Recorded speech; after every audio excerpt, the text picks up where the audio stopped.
In 1975, at the entrance of the Sephora Japonica Brigade village, my fiancé, back on leave, saved a drowning female educated youth. Under her pitiful charm, he broke off our engagement, citing physical contact with the woman as the reason. That very night after the breakup, I had a dream. In the dream, the female educated youth, Lu Wanwan, was the heroine of a rebirth story, and Zhao Yunze, who broke off our engagement, was the rugged male lead.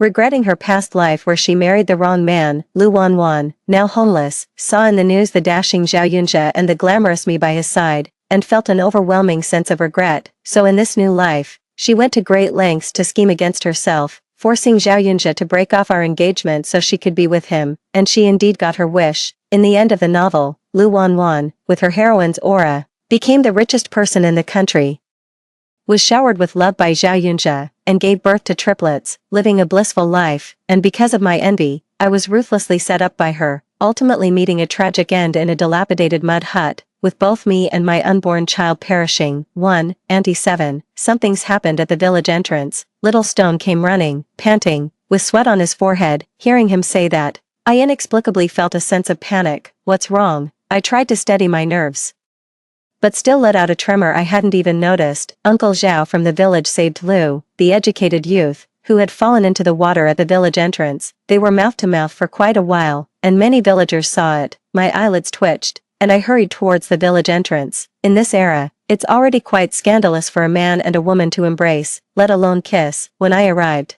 Lu Wanwan was cowering pitifully in Zhao Yunze's arms, their wet bodies pressed tightly together, looking exceptionally intimate. When our eyes met, Zhao Yunze felt momentarily guilty and was about to let go of Lu Wanwan when he realized she had fainted. Seeing Lu Wanwan's unusually pale face, he couldn't care about anything else and rushed her to the village clinic. Comrade Lu Wanwan, you must hold on, Zhao Yunze whispered soothingly, as gentle as could be. I struggled to control my temper, silently weeping, making myself out to be the most pitiful, earning everyone's sympathy. What a disaster. Zhao Yunze always seemed so honest. How could he be so wild? Lu Jiqing was never one to stay put. She used to rope a few young lads in the village into helping her, and now she's Zhao Yunze, even kissing him. I bet they've been for a while. Standing beside me, Ed Shui crossed her arms, her face full of disdain, and so, with a sad expression, I was ushered to the clinic. Just as I reached the door, I heard Lu Wanwan's sweet, soft voice coming from inside, accompanied by soft sobs. Thank you, Comrade Zhao, for saving me. If it weren't for you, I wouldn't be alive. No, you're welcome. As soon as the door was pushed open, everyone saw Zhao Yunze with his ears red and Lu Wanwan leaning heavily against his chest. Lu Wanwan was still wearing Zhao Yunze's jacket, which made her look even more petite and delicate, exuding an air of fragility. Seeing the men who followed cough awkwardly and lower their heads, I rushed forward and slapped Zhao Yunze. Zhao Yunze, you've really disgusted everyone. I turned around and slapped Lu Wanwan again. She covered her face, looking at me in disbelief, her eyes flashing with hatred. I remained unmoved and spoke coldly. Lu Jiqing, Zhao Yunze and I are already engaged, and we're getting married in a few days. Do you really think you can ruin it with your lack of propriety? Zhao Yunze has returned this time specifically to marry me and get our marriage certificate. Lu Wanwan's eyes reddened at the words. She let go of her already swollen left cheek, looked up at Zhao Yunze, and broke down in tears. I didn't do it. Comrade Zhao, why would your fiancé slander me like this? I didn't want to fall into the water. Sob, sob, sob. You're deliberately bullying me, trying to ruin my reputation. I can't go on like this. Sob, sob, sob. After saying that, she took off Zhao Yunze's coat, ran barefoot toward the spot where she had fallen into the water earlier, and wanted to jump in again. Zhao Yunze looked on with a heartbroken expression, his eyes turning red with anxiety. He glared at me fiercely, then hurried to chase after her. Seeing the villagers around me influenced by Lu Wanwan and distancing themselves from me, I pretended to faint from anger. In an instant, the entire clinic was in chaos. 2. After saving Lu Wanwan yet again from her dramatic antics, Zhao Yunze, despite the entire team's condemnation, insisted on breaking off our engagement with me. Without any hysterics or shouting, I, silently crying, became the most innocent victim. After the Zhao family came to break off the engagement, I locked myself in my room and ignored everyone. Mother, please, just let me be alone for a while. I curled up, hugging my knees, and sobbed softly. It's not true that I'm not upset. The broken engagement has left me humiliated, and my heart feels heavy. I don't know when I fell asleep, but I remember having a terrifying nightmare. in the dream, I saw my miserable and ridiculous life. Before I knew it, Zhao Yunze had fallen head over heels for Lu Wanwan when she came to the countryside, but because Lu Wanwan looked down on his humble background and considered him a coarse man, she treated him with disdain in every way. Feeling unworthy of her, Zhao Yunze fell into a period of depression, after which his family arranged for him to get engaged to me. Now, the 50-year-old Lu Wanwan has been reborn, and knowing that Zhao Yunze will achieve great things in the future, she regrets her past. 3. On the day Zhao Yunze returned from his leave, as soon as he reached the village entrance, he saw Lu Wanwan struggling desperately in the water. Overwhelmed by concern, Zhao Yunze immediately started performing CPR on her as soon as he pulled her out of the water. Afterwards, under the intense pressure of Lu Wanwan's suicidal threats, Zhao Yunze insisted on breaking off our engagement. After the two families fell out, Lu Wanwan pretended to know nothing and used the excuse of repaying a life-saving favor to constantly flirt with Zhao Yunze. As the Zhao family was bought over by Lu Wanwan's small favors and began to accept her, I became the subject of everyone's gossip. Initially, everyone sympathized with me, but gradually, due to Zhao Yunze's identity as the nephew of the brigade leader and the news that he had become a small leader in the transport team, the rumors about him and Lu Wanwan were eventually quashed. After the storm had passed, Zhao Yunze bought the 3 turns and 1 ring and 32 legs and married Lu Wanwan in a grand ceremony. As the couple's life improved, I, the old spinster who couldn't get married, began to be mocked by the villagers. It's just her bad luck. But then again, how could a little village girl possibly compare to a girl from the city? You don't know, Lu Jiqing is so delicate and soft, with a slim waist and a curvy backside. Her voice is sweet and gentle, and she's also a good luck charm for her husband. No wonder Zhao Yunze is so eager to take responsibility. Because of these rumors, I've never been able to get married, and my personality has become increasingly obsessive, always comparing myself to Lu Wanwan. As I grew increasingly stupid and ignorant, it became inevitable that I would become Lu Wanwan's punching bag. Even if I reported her for speculation and profiteering, I would end up being the one who suffered. Wherever she was, I always seemed worthless in comparison. Later, when the news of the college entrance exams restoration spread, Lu Wanwan calmly went to sign up. I refused to be manipulated by fate and studied relentlessly, determined to escape this backward, ignorant village and get away from Lu Wanwan. But fate is such a cruel joke. On the day of the college entrance exam, I suddenly suffered from unbearable stomach pain and was sent to the hospital before I even made it to the exam hall. In the hospital room, my mother looked at me with heartache and urged, "Jia, let's stop fighting. Okay, this is fate. We have to accept it." Tears streamed down my face as I shook my head vigorously. "It's not like this. I won't accept it, Mother. This world is so unfair." I clearly didn't want to, yet I was always compelled to do things I couldn't even understand myself, repeatedly moving my face closer for Lu Wanwan to hit, who would willingly accept being born with a lowly fate. I struggled to get up, crying, enduring the pain to rush to the exam, only to tumble down the stairs and end up with a mild concussion. When I woke up again, the college entrance exam was already over. When the admission notice arrived, the news that Lu Wanwan was the provincial top scorer spread like wildfire in the village. The villagers all envied Zhao Yunze, saying he had married a smart and auspicious wife. I, on the other hand, was once again ridiculed for my lack of self-awareness and unrealistic fantasies. Before leaving for university, Lu Wanwan framed me, claiming she was afraid I would cause trouble, and forced me into a compromising situation, compelling me to marry the village layabout, Zhao Debao, Chen Jiejia. "I've already given you a husband, so I don't owe you anything anymore. Don't come bothering me again, or I really won't be polite." With that, Lu Wanwan left proudly, arm in arm with Zhao Yunze, beginning her bright and promising university life. After Lu Wanwan left, I regained my sanity completely and worked hard to manage my own small life. But just as I saw Zhao Debao being trained obediently by me, starting to sell boxed lunches, and our family's life getting better, Lu Wanwan reappeared as if by coincidence, due to a conflict with her business. Under her so-called business tactics, Zhao Debao took up gambling, and my lunchbox stall was harassed by local thugs, forcing it to shut down. In my dream, I was accidentally killed by Zhao Debao, who was blinded by gambling. When I died, the child in my womb had already taken shape, resulting in 2 lives lost. After receiving the news of my death, Lu Wanwan sighed and said she didn't want it either. Lying in Zhao Yunze's arms, "Don't think too much, she deserved it. Wanwan, you're just too kind." The two embraced tightly, inseparable. 4. After witnessing Lu Wanwan's rebirth and rise, I was utterly shocked. Why should a love-struck woman who gave everything to a scumbag get a second chance after being abandoned? Why should she live happily and carefree on top of my corpse? After Lu Wanwan's rebirth, she used her heroine's halo to first steal my fiancé and exact revenge on me, then, relying on her knowledge of her past life, she sent the scumbag who abandoned her to prison. As the heroine of a rebirth story, her actions are justified to highlight her true kindness and beauty. I became increasingly vicious and brainless, serving as her punching bag and the contrast to her happy life. As the heroine, Lu Wanwan is fair-skinned, beautiful, long-legged, soft-bodied, and sweet-voiced, even though she's a whiny, lazy girl who only knows how to act cute. Everyone says she has a lucky charm for her husband. In contrast, I, the wicked female supporting character, am naturally jealous, impulsive, and brainless, a being universally despised. 5. The next day, I woke up in bed, my mind unable to settle down. I don't know if it was forced stupidity, but in the dream, I wasn't dreaming. Instead, after breaking off the engagement, I started making a huge scene, doing things that completely shattered my character.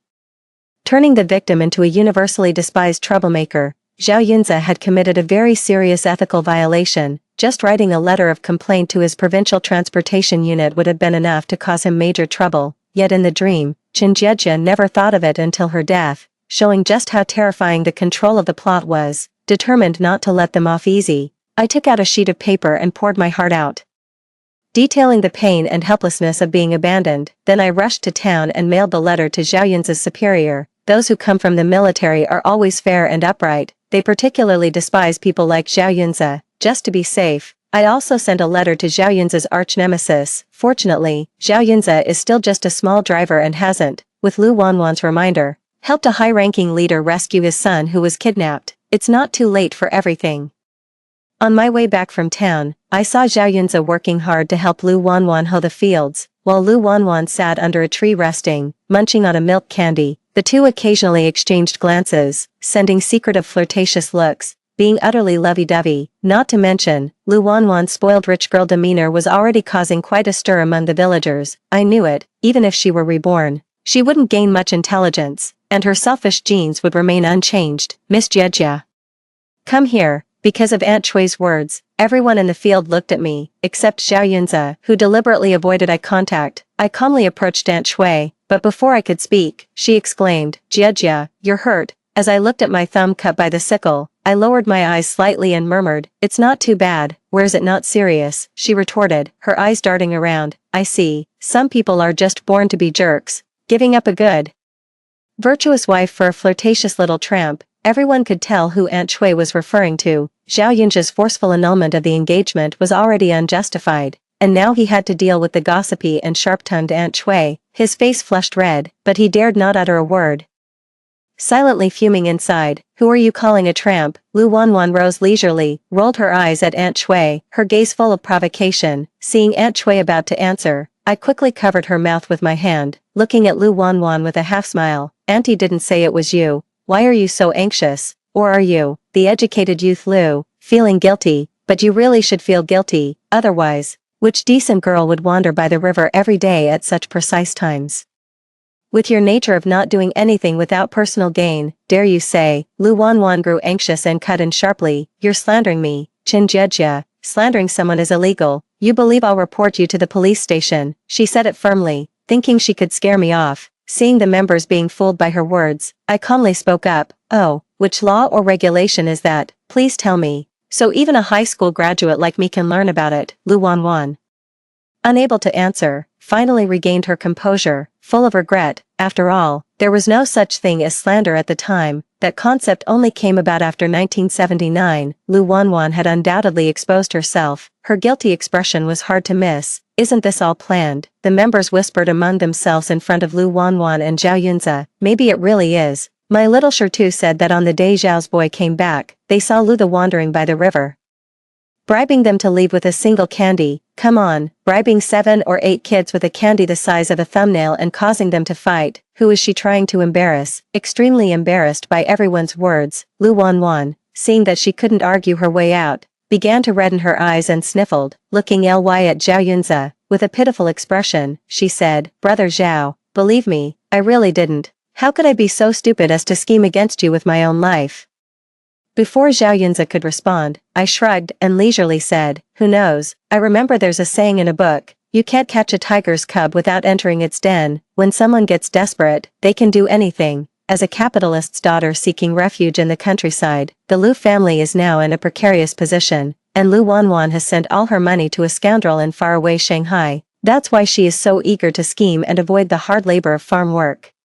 Hearing me say that, Zhao Yunze seemed to think of something, his face dark and serious as he kept his head down, hoeing the ground. Lu Wanwan's display of this feminine demeanor was like lighting a lamp for a blind man, a waste of effort. Zhao Yunze's forceful grip hinted at his inner turmoil. As he used the hoe with increasing strength, he eventually broke it and was scolded by the farm tool keeper. After the show, sensing the tension between the two, I quietly slipped away.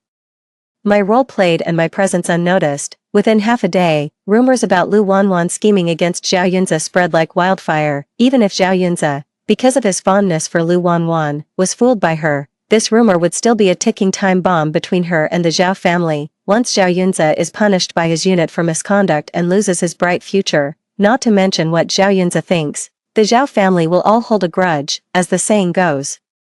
The eldest grandson and the youngest son are the old lady's heart and soul, let alone Zhao Yunze, who is the son that Zhao's mother is most proud of. If Lu Wanwan causes Zhao Yunze to lose his job, Zhao's mother would really go to extremes to fight her. 6. Deep in Lu Wanwan's charms, Zhao Yunze is like a young, headstrong boy, determined to marry her. Not only does he rush over every morning to help Lu Wanwan with her work, but he also frequents the supply and marketing cooperative to buy her all sorts of nice things. My mother loves me dearly, so when she saw me bringing water to the fields, she said with a look of contentment, "My daughter really knows how to care for others." Mother is right. Our little sister has always been very filial. My sister-in-law chimed in with a smile, then she changed the subject, glancing at Mrs. Zhao in the distance, and said meaningfully, "But mother, I think our Chen Bing is also quite good. After all, compared to those who rush to please some random woman and neglect their own mother, our husband can be considered very filial." Still holding a grudge over that fruit candy, Stone's mother chimed in, "Exactly. I saw Zhao's boy deliver a big bag of flour to Lu the other day, along with a scarf, face cream, a bag of white rabbit candies,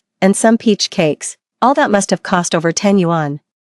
The group of women grew more animated in their discussion, but then, with a loud bang, Zhao's mother stormed off in anger. The room fell silent instantly, and after exchanging glances, everyone went back to their own tasks, heads down. That evening, the Zhao family erupted in the most intense argument in their history. When I arrived, Aunt Cui was intently pressing her ear against the earthen wall, holding a bowl of coarse-grained porridge in her hands.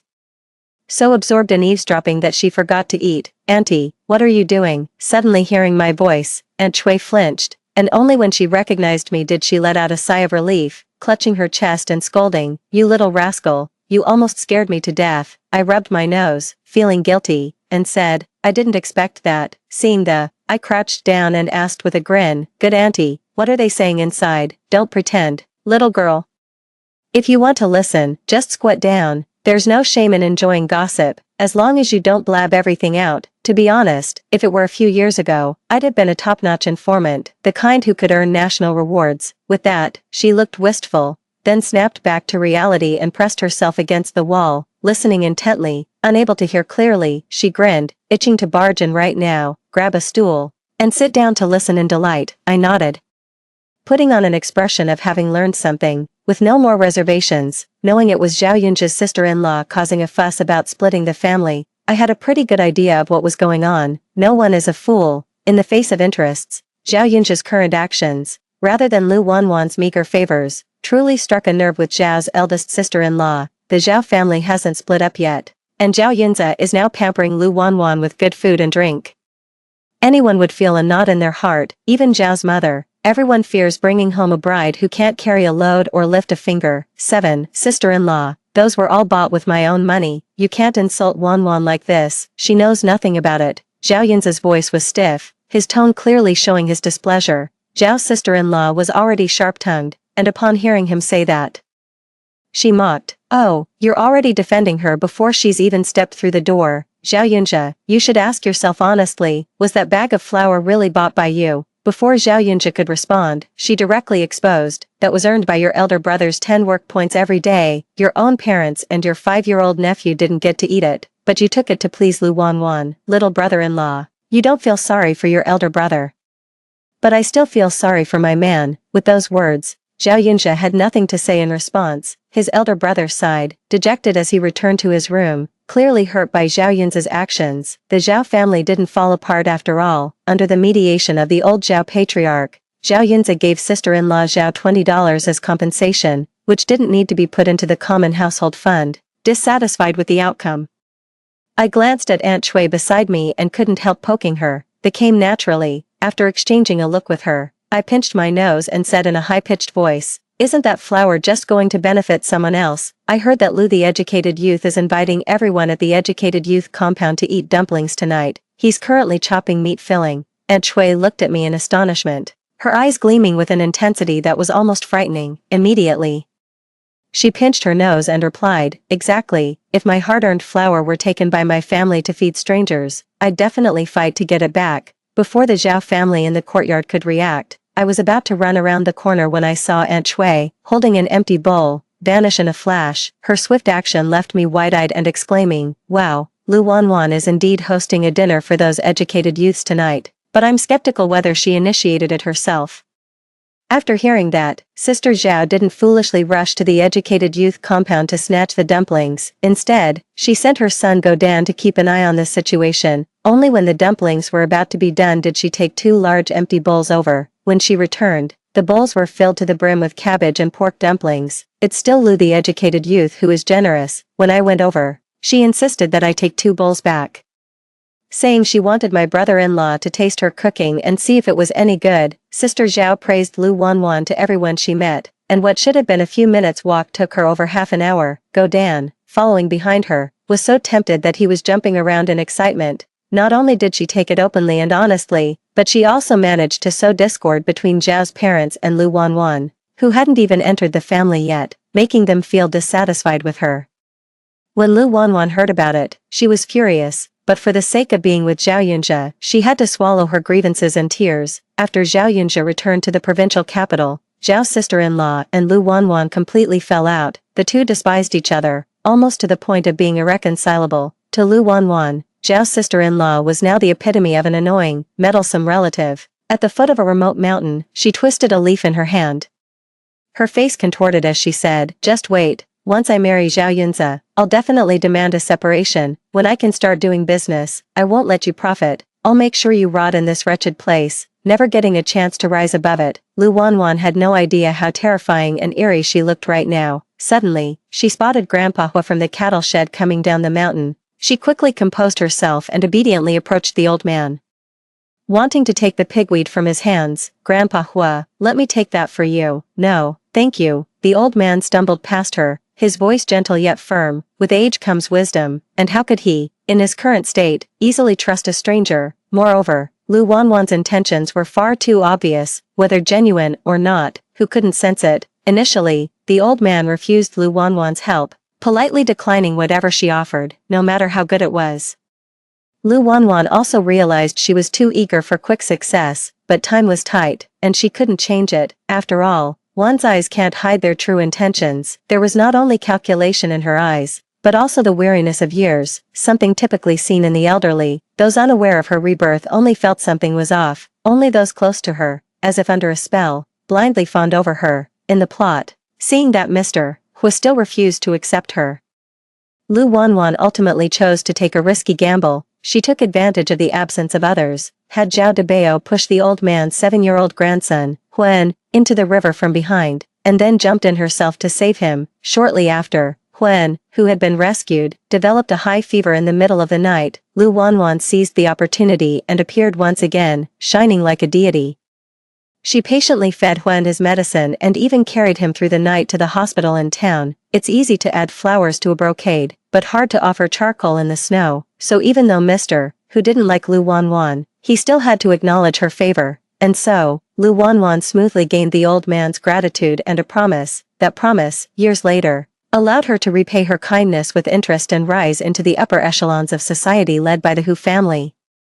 After the reform and opening up, she leveraged her connections to thrive in the real estate business. All one can say is that Lu Wanwan is both vicious and greedy. She is so vicious that she would stop at nothing to achieve her goals, even at the expense of human lives, and so greedy that she clings to her gains until she has drained them dry. 8. Zhao Yunjie returned to the village half a month later, riding in a cart pulled by oxen. His expression was listless and defeated, as if all his vitality had been sapped, and there was a pile of luggage on the cart. Before he even entered the village, he was surrounded by the villagers, all asking what had happened to him. Zhao Yunjie wasn't as good at acting as Lu Wanwan, and soon enough, he was tricked into revealing the truth. In an instant, the news of Zhao Yunjie being fired from the transport team swept through the entire brigade, and Zhao's mother, unable to bear such a huge shock, fainted in the fields.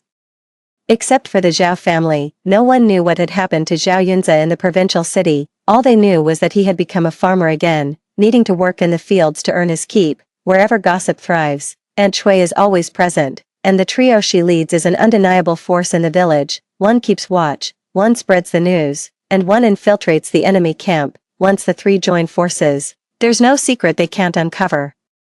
Fortunately, they also have a sense of professionalism. They know exactly what to say and what to keep quiet about. When Aunt Cui found out the truth about Zhao Yunjie, she secretly came to tell me, treating me like a close friend despite our age difference. They say he offended a petty person, but the truth is, his affair with Lu Wanwan was reported, and a driver with a moral issue, the transport team wouldn't dare take him. She pursed her lips, rolled her eyes in disgust, and said, "TSK. After eating a few meals on the public dime, he doesn't know his own worth, acting like a proud rooster, all for that little slut, and he broke off your engagement with you. He deserved to be fired. Hey, you think that Lu fellow must be regretting it so much his guts are turning green." Aunt Cui was spitting out her words, her face full of schadenfreude. A warm feeling surged in my heart, and after some thought, I went along with her idea. Maybe, actually. After learning that Zhao Yunjie was fired, Lu Wanwan quickly calmed down. Aside from the initial panic, anxiety, and anger, although she feared the changing plot, she knew the trajectory of the next few decades, that the college entrance exam would be reinstated, that the land contract system would be implemented, and that reform and opening up would occur. So even without a grand betrothal gift, Lu Wanwan chose to marry Zhao Yunjie, believing he would ensure a good life for her. After getting married, the first thing Lu Wanwan did was to plan a separation, wanting to close the door and live her own small life with Zhao Yunjie. Even though she knew Zhao Yunjie's parents were extremely biased towards him, that his job was bought with the old couple's money, and that they wanted to live with their younger son, she was unwilling to live with them and planned to leave them to Zhao's elder sister-in-law to take care of. In the end, she got her wish, but with my interference.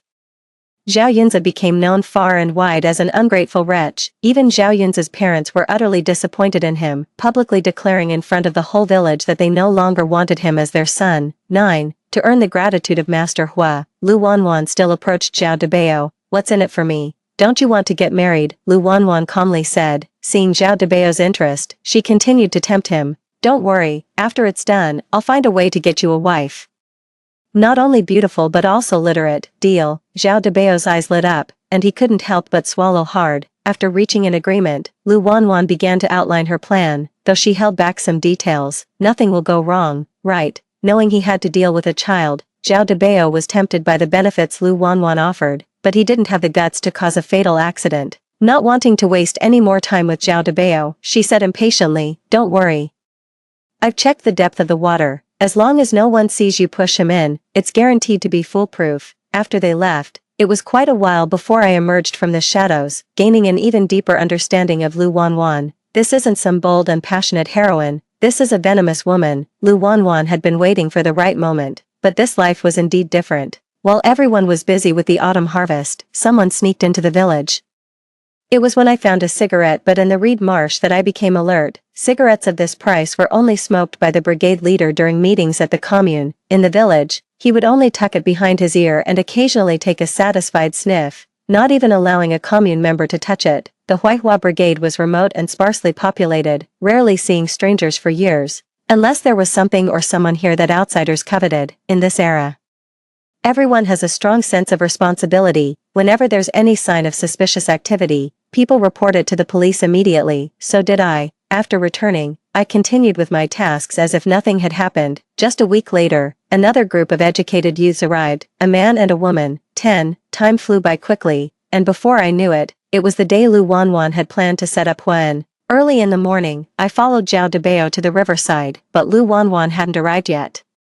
Making sure no one was around, I knocked him unconscious from behind with a wooden stick, then kicked him hard in the groin. When I saw Lu Wanwan strolling leisurely from a distance, I first ran to find Aunt Shui, using vague words to lead her to catch them in the act, then went to delay when, according to Aunt Shui, when the villagers arrived, Zhao Debao had already woken up, his spirit was shattered after his manhood was destroyed, and he insisted that Lu Wanwan had harmed him, demanding high compensation. However, before Lu Wanwan could react, Zhao Yunze suddenly appeared and pinned Zhao Debao to the ground, beating him savagely, almost to the point of killing him. To protect herself and to prevent Zhao Yunze from overthinking, Lu Wanwan tearfully claimed that Zhao Debao had tried to take advantage of her, and she had only injured him out of desperation. In the end, the two turned on each other and revealed their plot against Huan.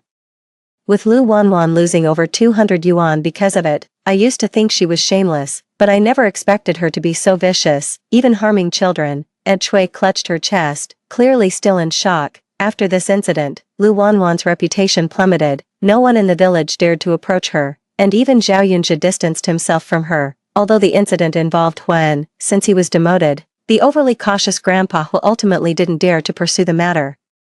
And the punishment was quietly dropped. At least he now saw through Lu Wanwan's true nature. Even if he couldn't retaliate against her now, who knows what the future holds. On the threshing ground, Aunt Shui suddenly looked at me with a gratified expression, as if she had thought of something. Jia, you become much smarter now, just like how I used to be. Realizing she was talking about catching someone in the act, I was just thinking about how to respond when she continued. I always thought you were too honest, that little vixen was practically stepping all over you. Now you've finally learned to be a bit more clever and observant. As she rambled on, I obediently kept my mouth shut. Well, she's self-motivated. No wonder Aunt Shui is determined to achieve great things. Just after the autumn harvest, Huan came running to me, saying his grandfather was sick, and he suspected Lu Wanwan was behind it. Grandpa Hua, that's all Zhao Debao spreading lies. It's revenge. Trying to drag me down. Believe me, I never intended to harm Huan. After getting married, Lu Wanwan, who didn't work, kept coming around to ingratiate herself. She still hadn't given up, especially after learning that Grandpa Hua was sick. She even cooked a pot of chicken soup and brought it over, but Grandpa Hua didn't even let her in the door. No matter how much she tried to justify herself outside, I hid in the corner, watching Huan intently staring at Lu Wanwan as she left in disappointment, and casually asked, "You don't like Lu do you?" In the story, after Huan was saved by Lu Wanwan, he became especially dependent on her, calling her sister Lu at every turn. Huan shook his head, his eyes showing no trace of admiration. I don't like her. The way she looks at me is strange. She clearly doesn't like me, yet she always pretends to be very gentle and kind. Sister Jejia, I like you, because only you look at me with that normal gaze, without disgust, without calculation, and without pity. I ruffled his hair and smiled without saying a word. In the end, I still didn't show myself, handed the cold medicine to Huan, and left. The Hua grandfather and grandson don't belong here, and I have no intention of getting involved with them. A fleeting encounter is enough. I never expected that after Lu Wanwan was targeted, she would go so far as to sacrifice my entire family as her scapegoats to save her own life. 11. Auntie, do you think my drawing is nice? Seeing the strange patterns on the ground, my heart sank, and I quickly grabbed my niece's arm, whispering, "How did you draw this? It's right there." And I thought it looked nice, so I copied it. She pointed to the backyard in her childish voice. I rushed over, and as soon as I saw it was a reconnaissance mark, I panicked and quickly wiped it off, then ran to the police station. When gods clash, it's the mortals who suffer. I had wanted to stay out of it, but I still got dragged in. At the police station, as soon as Captain Su heard me say that, he flatly denied it. Impossible. Although we don't yet know what that person's intentions are. Our people have never approached you, nor have they shown any flaws. In my heart, they are the best, and I trust them. After learning their secret signal, as soon as I returned to the village, I caught Lu Wanwan sneaking towards the back mountain. You're not lying to me, are you? I've never seen that family go near the cattle shed. Even when they pass by, they keep their distance. Lu Wanwan felt momentarily guilty but still stubbornly retorted, they secretly meet. They're very cautious except during major events. The masked man snorted at this and viciously warned, "If you dare lie to me, I'll kill you." He finished speaking and pressed the sharp knife against her neck, drawing a small cut. I'm not lying to you. Their family really has issues. I've seen them deliver things to that old man in the cattle shed several times, Lu Wanwan lied effortlessly, seeing the man half believing. She quickly assured him, "Comrade, I can help you with whatever you need, just please let me go. I only approached their grandfather and grandson to get some benefits. I truly know nothing." Hearing this, I finally understood why the Chen family was being targeted. The thief's target was the Hua family grandfather and grandson, more specifically the item in Grandpa Hua's possession. But since they couldn't find it and Lu Wanwan kept pestering the old man, she caught the man's attention. To avoid being killed, she deflected the danger by claiming that our family had a close relationship with Grandpa Hua. My accidental hearing brought substantial progress to the case. With the new female educated youth returning to the city due to illness, the Public Security Criminal Investigation Team began to lay out their plan. Under the police's notification, Grandpa Hua reluctantly revealed the secret of the mechanical drawings his son had drawn.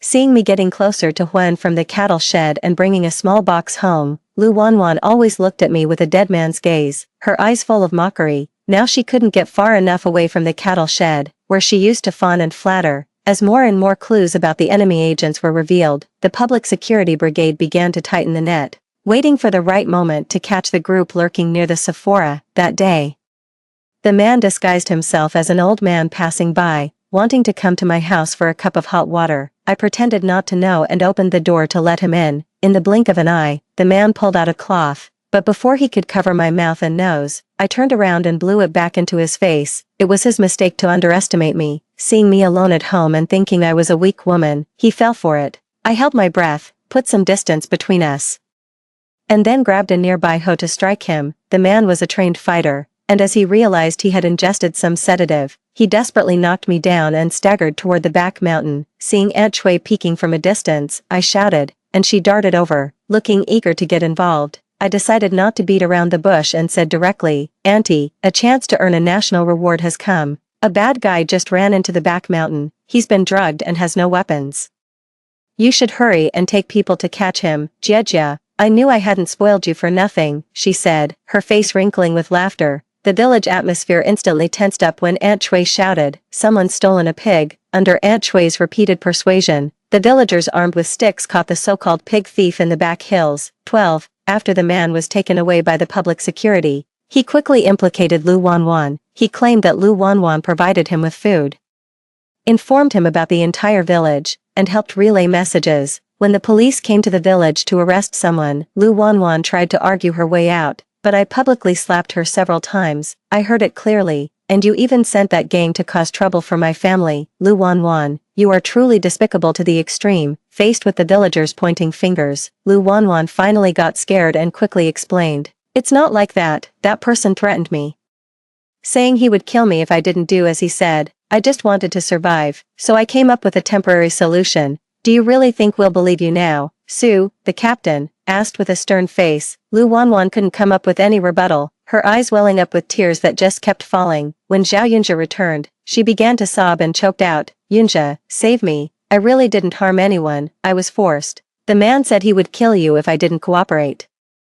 And I was so worried that Lu Wanwan shrank back, too frightened by Captain Su's sharp gaze to cry anymore. She clung to Zhao Yunjia's leg, pitifully pleading, "I was wrong. I really didn't mean it. I was just too scared. Yunjia, can you please intercede for me? I truly know I was wrong." It turned out that Zhao Yunjia was powerless to help. At this point, he had nothing left. His parents and siblings had cut off all contact with him. The weight of life had bent his back, and he no longer bore the confident demeanor of his former self. I could even see regret on his face. Lu Wanwan was eventually taken away. The previous incidents might have been avoided, but colluding with the enemy agents meant she was truly finished. With Lu Wanwan's permanent departure, the Huaihua Brigade returned to its initial tranquility, and even the air felt fresher. 13. A month had passed by the time the police returned to the brigade. As soon as they arrived, they went straight to Zhao Yunjia's house, quickly finding several complete sets of high school textbooks and various antiques Lu Wanwan had collected from the county town through a hidden passage. "Goodness me, she's got some nerve," Aunt Shui stammered in fright, no longer daring to peek, and pulled me away. I obediently followed, but my heart was racing. Had Lu Wanwan's secret of being reborn been exposed? After they took everything away, Captain Su came to see me and presented me with a reward. "Given the special circumstances, we can't make a big deal out of this. There are still some hidden connections that haven't been uncovered. and we're afraid those people might retaliate against you and your family." I nodded to show my understanding, then asked, "What will happen to Lu Wanwan?" Upon hearing my question, Captain Su's expression grew serious and enigmatic. "There's been a minor issue with Lu Wanwan. She might be sent to Beijing for questioning, rest assured. Just her collusion with the enemy agents alone guarantees she'll be locked up for life. She's a dangerous individual." Captain Su's words confirmed my suspicions. So it seems Lu Wanwan really did crash and burn. He also mentioned that this group was involved in a targeted child trafficking case. The only son of that high-ranking official from the provincial capital in the storyline was kidnapped by them, but he's been rescued now. Mid-sentence, he suddenly changed tone and cheerfully said, "Comrade Chinjejia, are you interested in joining our public security system? This operation went so smoothly largely thanks to you. I think you'd be a great fit for our line of work." I thought I must have misheard, but after observing for a while, I realized Captain Su was serious. I was secretly amazed. "Isn't you supposed to be more professional than this?" "Of course not. We've investigated you. And your family has been poor farmers for 3 generations. First, your background is spotless. Second, you're sharp and calm under pressure, which fits our special recruitment criteria perfectly. Once you make another contribution, your future is assured. Think it over carefully, and if you decide, you can call us." After some persuasion, he straightened his attire and strode away, watching Captain Su in his police uniform. I began to sense the answer forming in my mind. With 2 years left until the college entrance exam resumed, I didn't want to get married and have kids early, living a life of toiling in the countryside, so joining the police station seemed like a good option. I suddenly laughed, pleased that my revenge was complete, and delighted to have found a new direction in life, no longer trapped in the grudges of my past, living a mediocre existence, laughing so eerily. "Did you find money?" Aunt Chui's voice echoed softly behind me. Filled with deep resentment, still blaming me for leaving her for Captain Su, I really hit the jackpot. I turned to look at her, patted my pocket, and then took out 5 large bills from the envelope to give to her. The police station awarded 300 yuan, and since Aunt Chui helped catch the enemy agent, I had to keep my promise. "Isn't this too much?" I only shouted a few times. Aunt Chui was so excited that she quickly wiped the sweat from her palms on her clothes before reaching out to take it. After thinking about it, she still counted 3 bills and returned them to me. "Take it away quickly, don't let me see it, or I might not be able to resist taking it back." "No need, this is what you deserve." Only after I said that did Aunt Chui feel at ease to accept it, quickly stashing it away, grinning from ear to ear. Having such strong appeal among villagers is not something just anyone can achieve. Although Aunt Chui loves gossip, she's not a busybody or greedy. She doesn't covet what's in others' bowls and only takes what's rightfully hers, which is why I enjoy being around her. When she found out I planned to work at the Public Security Bureau, she was so excited she patted her chest, promising to keep an eye on Zhao Yunze and prevent him from getting ahead. 14. Time flew by, and by 1984, as a section chief, I was admitted to the Public Security University, where I mainly studied human trafficking investigation techniques. If I used to weigh the pros and cons, now it's all about passion. I love this profession in public security and want to contribute my part, to shine a faint but undeniable light. It was also this year that I unexpectedly heard news about Lu Wanwan. She has gone truly insane, but even so, she is constantly monitored in prison until her death, in 1985. When I returned to Huaihua Brigade to investigate a case, the village had already transformed, with one 2-story building after another rising from the ground. My brother and sister-in-law are now doing business in the provincial capital. Following my advice, they bought a house and several valuable plots of land, and their lives are getting better and better. My parents, who couldn't get used to living in a building, opened a small grocery store in the village. They weren't short of money, so they spent their days chatting with neighbors, and their lives were quite pleasant. The Hui grandfather and grandson were taken away early in my second year at the Public Security Bureau. Soon after they left, Zhao Debao broke his leg in a drunken fall and now lives a chaotic life. In contrast, Zhao Yunze, at 31, mysteriously brought back a woman and planned to throw a grand banquet. After Lu Wanyuan was taken away, everyone, out of fear, began to distance themselves from Zhao Yunze. Over time, he became increasingly insignificant in the village and grew more sensitive and sullen. The previous 2 years, Zhao Yunze's parents were taken to live in the county by their eldest son, making his situation even more awkward. At first, I didn't suspect him of being involved with human traffickers, but as news spread that Zhao Yunze had leased a hill in the village to plant fruit trees, spending a whopping 50 or 60,000 yuan, I couldn't help but become suspicious. Supposedly, He borrowed it from his father-in-law, who only has his daughter-in-law as his daughter, so of course, he had to fully support him, Aunt Chui said to me while cracking melon seeds. Have you ever seen her parents come by? No, they haven't. I heard they're doing business elsewhere and couldn't make it back, perhaps thinking of Lu Wanwan. Aunt Chui's eyes darted around and she whispered tentatively. What's wrong? Could there be something off with Zhao Yun's new wife too? She slapped her thigh, revealing a look of having seen through everything, and said with a sneer, I knew there was something wrong with her, but those fools wouldn't believe me, and they even said I was jealous and envious. What do I have to be jealous of? Jealous that she's brainless enough to marry a useless second-time groom, jealous that she came to the countryside to live a hard life. Aunt Chui always manages to inadvertently pinpoint the crux of the problem. I covered my mouth and whispered in her ear, Auntie, the chance to be an informant has come. Keep an eye on Zhao Yun's new wife for me these next few days. Remember, if anything happens, let me know. Don't act alone. If she really has issues, I'll apply for a reward for you and even send over a banner. You'll be the most respected old lady in the whole area. Aunt Chui's eyes lit up, and she repeatedly assured. Her eyes full of anticipation. 15, Zhao Yunjia was caught on the spot. I led a team to break in, and there I saw a 3 or 4-year-old child chained up with a dog leash, cowering in the corner, eyes filled with terror. The human trafficking case caused a sensation. After Zhao Yunjia was taken away, he remained silent about his criminal acts. With his seemingly honest and simple appearance, no one could have imagined he would engage in such a scheme, according to the female trafficker. This was Zhao Yun's second time collaborating with them. He took the risk because he wanted everyone to respect him. As I walked in, Zhao Yunjia, who had just looked up, suddenly spoke. Qin Jiejia, if I hadn't broken off our engagement back then, would we be living a happy life now? I think we would. A few years ago, I had a dream where Lu Wanwan didn't treat me well, and she didn't fall into the water either. Instead, as soon as the college entrance exams resumed, she passed and went back to the city to study at a junior college, never returning. As for you and me, we got married smoothly, and the second year we had our own child, a big, healthy boy. With the reform and opening up, I started a transportation company. You took care of our parents and child at home, and from time to time, you offered me advice and strategies. Our family lived a very happy life. After answering his own question, his gaze gradually grew distant.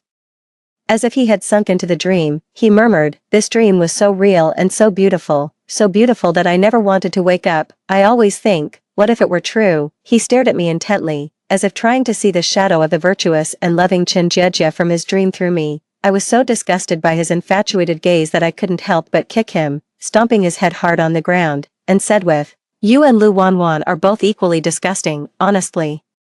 I should thank you for not marrying me back then. As for your so-called dream, fake is fake, and it will never come true. People like you, who are selfish and self-serving, deserve to live a lonely and miserable life. Watching the light in his eyes fade, I snorted coldly and got up to leave. These 2 years have been a period of strict crackdowns, and in the end, Zhao Yunjia got the death penalty. With his death, everything from the past came to an end. Life goes on, and I continue my work, striving tirelessly for a world without human trafficking. The end. Story 2. In my childhood, I fought with stray dogs for food. When I was nearly starving to death, a young servant shared half a steamed bun with me. To repay his kindness, I disguised myself as a boy and stayed by his side as a servant. This man was once the most noble crown prince of the empire. Overnight, he fell into the dust, humiliated and trampled by his sworn enemy. Later, he became the mad emperor feared by all. Yet on a snowy night, he took his own life, pleading deliriously before death, Yun Ling, don't look at me, I'm so filthy. When I opened my eyes again, time had rewound 20 years, the imperial tutor harbors wolfish ambitions, the general eyes covetously, and the imperial brother plots treachery. Only the young prince remains innocent and pure, completely unaware. In this lifetime, I came only to protect him. 1. With so many of His Majesty's favored guests, I wonder if he still remembers me. Before the words had even faded, another head rolled to the ground. I've heard many such unpleasant words today. I wiped the blood from the blade and pursed my lips as I looked at Xiaoqi on the high seat, clad in his raven-black cloak. His countenance was as cold as snow, tired of chopping. Our eyes met, his expression calm, as if the one being insulted wasn't him. I waved my hand. The next one dragged into the Golden Hall was the deposed emperor. He was once Xiaoqi's most beloved younger brother. Yet he betrayed him, humiliated him, and trampled him underfoot. Xiaoxia was forced to his knees, smiling as he looked up. Your Highness is carrying out the execution with such fanfare. By tomorrow, your highness's scandalous reputation will surely spread throughout the capital. My blade presses against his neck. Shut up. Xiaozhi burst into laughter, his eyes brimming with undisguised malice. The master hasn't even spoken yet. Why is this dog so excited? What? Are you also one of His Majesty's favored companions? A vein throbbed violently at my temple. Raise your hand, first to gouge out those malicious eyes. A hand patted me on the shoulder. Xiaoqi had somehow come down from the high platform. He lifted his eyelids, his tone icy. I shall personally carve you into 1,000 pieces. Xiaozhi licked his lips as if savoring the taste. Elder brother truly wields a beauty's blade. Each cut strikes at my very life, however, compared to elder brother. I still prefer calling you Feng Ling. I stared at him, enunciating each word deliberately. Before that happens, I'll cut out your tongue first. 2. Rain fell at midnight. When I returned, the bloodstains on the jade steps remained vividly fresh. No amount of washing could erase it. Candles burned in the hall as I peeked through a gap in the paper window. Xiaoqi seemed to sense something, looked up, and caught me red-handed. I entered the hall, obediently hanging my head. I threw him into the slums and hired dozens of beggars. I guarantee he won't die, really. Tomorrow I'll capture him and bring him back for your majesty to execute. We absolutely cannot let him die so easily. The voice grew increasingly faint. After a long while, I heard a sigh. He asked, then why are you crying? I stared blankly, raising my brows as tears kept falling. Under the lamplight, this person's cheeks were gaunt, devoid of any color. He endured humiliation and shouldered heavy burdens for 10 years. Now, his body is racked with illness, nearly drained of all vitality. Among all the foul words spoken in the Golden Hall, only one statement wasn't wrong. After today, Xiaoqi's past will spread throughout Shangjing. Everyone will know, in the Spring Breeze Pavilion, there was once a courtesan named Feng Ling. He was the deposed crown prince of old, now the new emperor. 3. The flamboyant name Feng Ling was deliberately given by Xiaozhi to humiliate him. During Xiaoqi's 100-day celebration, an immortal happened to pass by while wandering the clouds. The immortal said this child bore the countenance of gold and jade, destined for unparalleled nobility. The immortal also gave him a childhood name, Phoenix. Such was the life Xiaoqi was meant to have. He should have been the proudest and brightest little phoenix in the capital, until that year when he was 17, his younger brother, together with his teacher and closest friend, broke his wings. They conspired to have him deposed, then forged medical records declaring his death from illness, confined him outside the palace to humiliate. That year I was 10, the first time I saw Feng Ling. On New Year's Eve, heavy snow fell, leaving not even wild grass to eat. The Spring Breeze Tower was decorated with lanterns and streamers. While I sat by the wall waiting to die, the aroma wafting from inside made my stomach twist into knots. In the instant I closed my eyes, something hard hit me on the head. I'm too hungry to even curse anymore. Reaching out to grab it, only to find it was half a cold steamed bun. Fearing it might be snatched away, I wolfed it down ravenously. Dear heavens, is there any more? I knelt on the ground, palms pressed together in prayer, kowtowing devoutly. That's all there is. A hoarse voice came from upstairs. I followed the sound and nearly froze in place. In the depths of winter, the boy wore only thin clothing, calmly holding the other half of the steamed bun. Then, this half of the steamed bun hit me on the head, like a bodhisattva statue sinking in quicksand. He could barely take care of himself, yet miraculously made a whole steamed bun appear in my stomach. What was I thinking at that time? The little bodhisattva looks like he's about to die, but he saved me when I was starving to death, so I should repay him in some way. His arms are covered in bruises, as if he's been bullied. I've been wandering since childhood, fighting fiercer than a dog. I thought I could protect him, and indeed I did. Time passed in the blink of an eye. 10 years gone. Now everyone in the palace knows. The new emperor is a madman. By his side, he keeps a mad dog. 4. Yunling. Xiaoqi always wakes in terror during thunderstorm nights. Holding the candle, I hastily lift the bed curtain. Your Majesty, I am here. The candlelight flickers as Xiaoqi's face turns deathly pale, cold sweat beating at his temples. I clenched his hand, cold and devoid of warmth. Your Majesty, Yunling is here. It's all right now. Your Majesty, I'm here. Xiaoqi's panting gradually subsided. He said hoarsely, I dreamed of Duan Changfeng. I used a sword to slowly cut through his neck. He died with his eyes wide open, asking me, wasn't he my closest friend, my dearest friend? Ha, ha ha ha. He laughed until tears nearly streamed down his face. I gently patted his shoulder. Your Majesty has forgotten, the Duan family was already executed to the last man, and the traitor Duan was torn apart by 5 horses. The head was displayed in the Eastern Market as a warning to others. All 370 members of the remaining faction and implicated individuals have been executed. Good. Shao-Chi let out a low chuckle. He coughed up a mouthful of blood, his expression frenzied. I shall have them all executed. I supported his swaying, collapsing figure. He felt as light as a drifting cloud. Yunling, I pledge to follow your majesty unto death. 5. To celebrate the new emperor's ascension, Nanjiao offered several camellia trees named Seodianhong as tribute. They bloom in the snow, their fiery hues blazing with dazzling brilliance.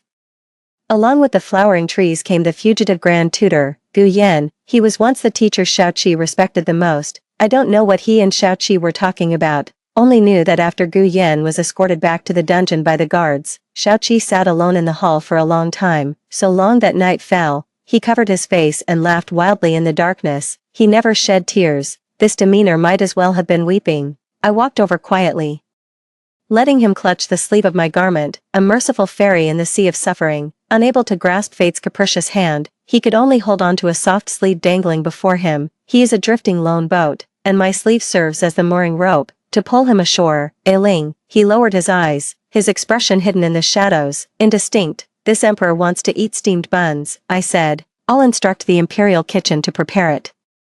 I want to eat what was served at the former Chunfeng restaurant, Your Majesty. I want it now. He stared fixedly at me, with a hint of pleading in his gaze. I remained silent for a long moment before answering, yes, clutching a few steamed buns. I had just stepped past the final palace gate. Just then, a young eunuch from Weiyang Palace came running over in panic. And Yunling, something terrible has happened to His Majesty. 6. In the snowy night. Crimson light filled the vision as the palace glow bloomed brilliantly. I sluggishly rolled my eyes. There stood the person who had been coquettishly begging for steamed buns half an hour ago. A dagger was plunged into Shao-Chi's chest, blood soaked through the deep snow, like a cold and eerie flame. It was the grandest crimson bloom amidst the snow. I knelt down, reaching out with trembling hands, only to unexpectedly meet those strikingly beautiful eyes. Don't look at me, he spoke in a low voice, almost pleading. Dirty, more blood gushed frantically from my throat, soaking the front of my robe. I asked numbly, are you going to die? He chuckled foolishly. Ailing, aren't you happy for me? That's right. Ever since he was 17, he lived only for revenge. Now that his great vengeance is fulfilled, nothing in this world can keep him any longer. Something cold fell onto my wrist. This was the first time I saw his tears. He didn't cry when humiliated at the Spring Breeze Pavilion. Afflicted by illness, life was worse than death. Yet he didn't cry, but before death, he shed a single tear. He said, this is the happiest day I've had in 10 years. It was a tear of overwhelming joy. Before taking my last breath, I heard him murmuring something. It was very faint, yet I heard it clearly. Ailing, everyone is so wicked, but why are you so kind? I closed his eyes that refused to shut even in death. Tears kept falling uncontrollably. You were the only one who gave me a steamed bun. In truth, it was never just about the bun. You gave me so very much. I never told Shao-Chi. In my past life, I could live to the age of 10, and he played an indispensable role in that. The Crown Prince is compassionate and benevolent, setting up soup kitchens outside Guangji Gate on the 16th of every month to distribute porridge. That was the day I looked forward to most every month. I could eat my fill without having to beg or fight for it. Thus, my admiration for the Crown Prince far surpassed that for gods or Buddhas. The gods demanded offerings from me, but the prince generously let me eat my fill. He is my deity. Then one day, the porridge stall was gone. Only then did I learn that the Crown Prince had died. I traded half a steamed bun with another beggar for half a white candle.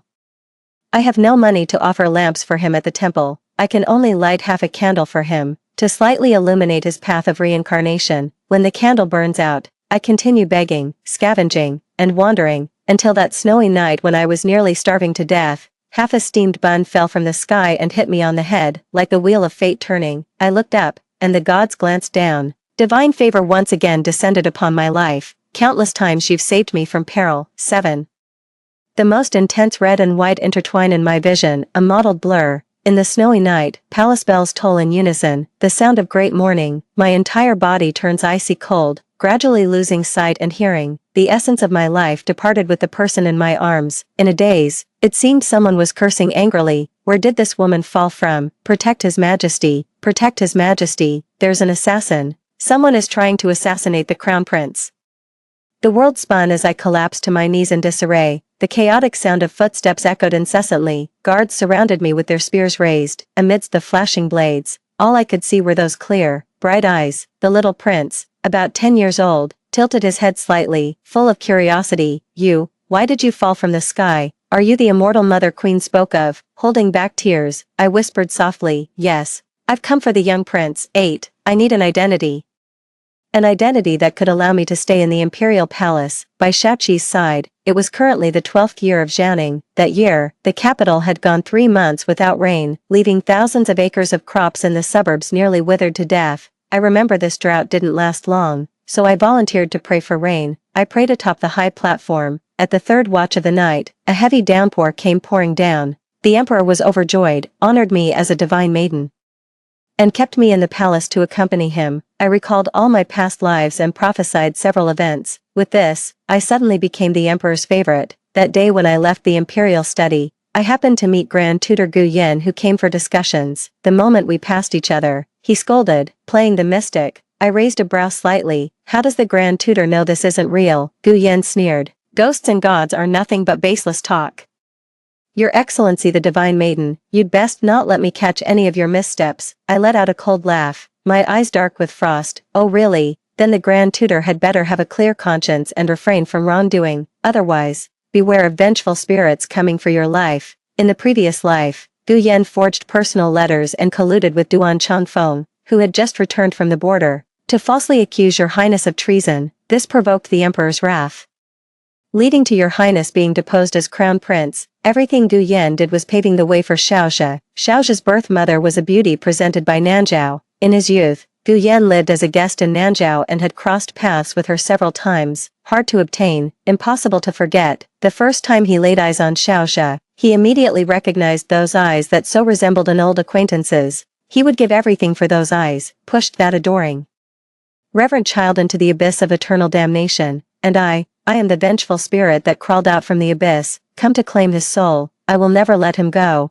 9. It's been so long since I was reborn. Only now do I realize that a single tear from Shaoqi in my past life has turned into a cinnabar mole on my wrist. I stood frozen in shock for a long time, until a clear child's voice pulled me back to reality. Goddess, how were you able to pray for rain? I lowered my head, meeting a pair of clear black and white eyes. These days since my rebirth, I've been busy gaining the emperor's trust, busy plotting my revenge plan, only neglected the most important little highness, such a small child, following behind me like a little tail. Goddess, goddess, asking incessantly. I could never refuse his requests. I pushed open the window lattice, and moonlight streamed through the hall. Did you hear that, your highness? Shaoqi froze in astonishment. Wind, yes, I smiled.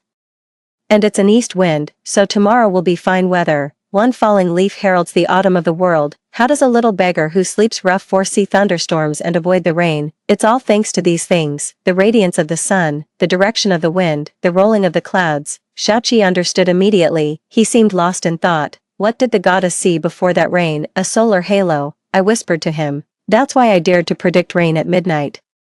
Having obtained the answer, Shaoqi stared at me for a long time, so long that I began to feel vaguely uneasy in my heart. I bit my lip imperceptibly. Would he think I'm a liar? Then I heard his crisp voice say, Goddess, I feel like I've met you before, as if we've crossed paths somewhere. The candlestick in my hand nearly toppled. Oh really? My smile was somewhat forced. It would be better to think of me as a liar. I'd rather he never remembers those things for eternity. I'd rather he had never met me at all. Shaoqi nodded earnestly, then frowned somewhat troubled. But this lonely one cannot remember. I crouched down, wanting to pat his head. Midway through reaching out, I suddenly felt this act was presumptuous, so I simply smoothed his collar instead. I whispered softly, perhaps it was in a dream. Where could it be? Your highness is gentle and compassionate. Perhaps you've seen me within your love for all beings. 10. When I stepped into the Eastern Palace, Xiaoxia was clinging to Shaoqi's arm, acting coquettishly and foolishly. He had Nanzhao ancestry, and though younger than Shaoqi, he was much taller in stature. It made him seem more like the elder brother. Their fate began with Shaoqi's kind-hearted rescue. Because of his amber eyes, Xiaoxia had a hard time growing up in the palace. At that time, he hadn't yet reunited with Gu Yen, and had no one to stand up for him. The other princes mocked, bullied, and called him a monster. That day, when he was being bullied as usual, the young crown prince's procession happened to pass by. The princes stopped beating him and knelt by the roadside to pay their respects. They were as docile as could be. Only Xiaoxia's eyes turned red. He lunged forward recklessly. He forcibly stopped the crown prince's carriage. Brother, save me. Xiaoxia's head was bleeding. with blood streaming down his brow, like a wolf cub driven to a dead end. The guards on both sides moved to expel him, but were stopped mid-action. The sedan curtain was lifted. Xiaoxia looked up in astonishment, meeting those gentle, compassionate eyes. Then, the young crown prince committed the worst mistake of his life. He reached out his hand towards Xiaoxia. He didn't know that the person before him was an ungrateful vicious wolf. A vicious wolf never repays kindness, only wanting to enter the hall and consume his flesh and blood. Xiaoxia hated many people, but the one he hated most was the elder brother who once saved him from fire and water. He hated Xiaoqi for being born in the clouds, showered with endless glory, lofty and aloof. I hate that I can only kneel in the dust. Looking up with humility, he hates, I hate too. I insist on keeping the moon suspended high above the clouds. I insist that maggots can only wallow in the mud. 11. Your Holiness. Xiaoqi's eyes sparkled when he saw me. He cheerfully introduced me to his favorite younger brother. This is Xiaoxia. Xiaoxia smiled shyly, calling out sweetly, Divine Sister. I only felt as if a venomous snake had coiled around me, a wave of nausea rising. My mind was filled with images of the Golden Throne Hall from my past life. This person also called Feng Ling in such a sickly sweet tone. Xiaoxia has an extremely strong ability to read people. He immediately noticed my coldness. After acting coquettishly with Xiaoqi for a few sentences, she claimed to feel unwell and excused herself. The tea jar he brought still sits on the table. Lifting the lid, the rich aroma of tea lingers at the tip of the nose. What is this? At the mention of this, a smile touched Xiaoqi's eyes. This is the medicinal tea Xiaoxia gave me. He said it's made in the Nanjiao style. I've never seen tea prepared this way before. My hands are trembling. Xiaoqi watches me cautiously, a face filled with worry. Is the goddess unwell? I shall summon the imperial physicians. I'm fine. Meeting his unconvinced gaze, I forced a smile and gently reassured him. Yes, Your Majesty, the summer heat has recently affected the imperial health. I've heard Nanjiao medicinal tea has cooling properties. Why doesn't Your Highness present some to His Majesty? Xiaoqi nodded solemnly upon hearing this. I took my leave with a smile. The moment he stepped across the palace threshold, his expression darkened. In my memories, His Highness's health had always been frail in his previous life. We sought renowned physicians across the land, yet none could explain the cause, until a wandering doctor from Nanjiao took his pulse and revealed the truth with a single remark. Your Highness is not ill, but poisoned.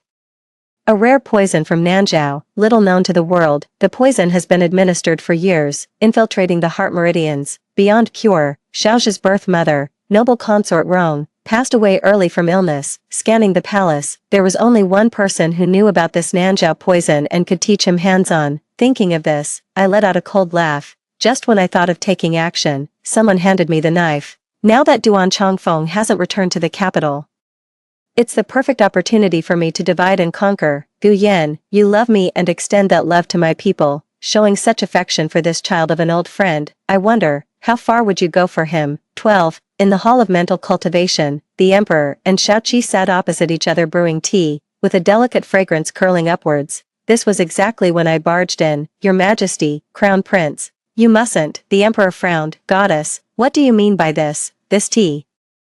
It's been tampered with. The teacup shattered on the ground instantly. Your Majesty need not worry. This medicinal tea was originally presented by the second prince to the Crown Prince, said to have cooling and calming effects. The Crown Prince's filial piety in presenting this medicinal tea should be a commendable act. But I had a dream at noon, which is why I rushed here. In the past, I've always used prophetic dreams as my pretext for predictions.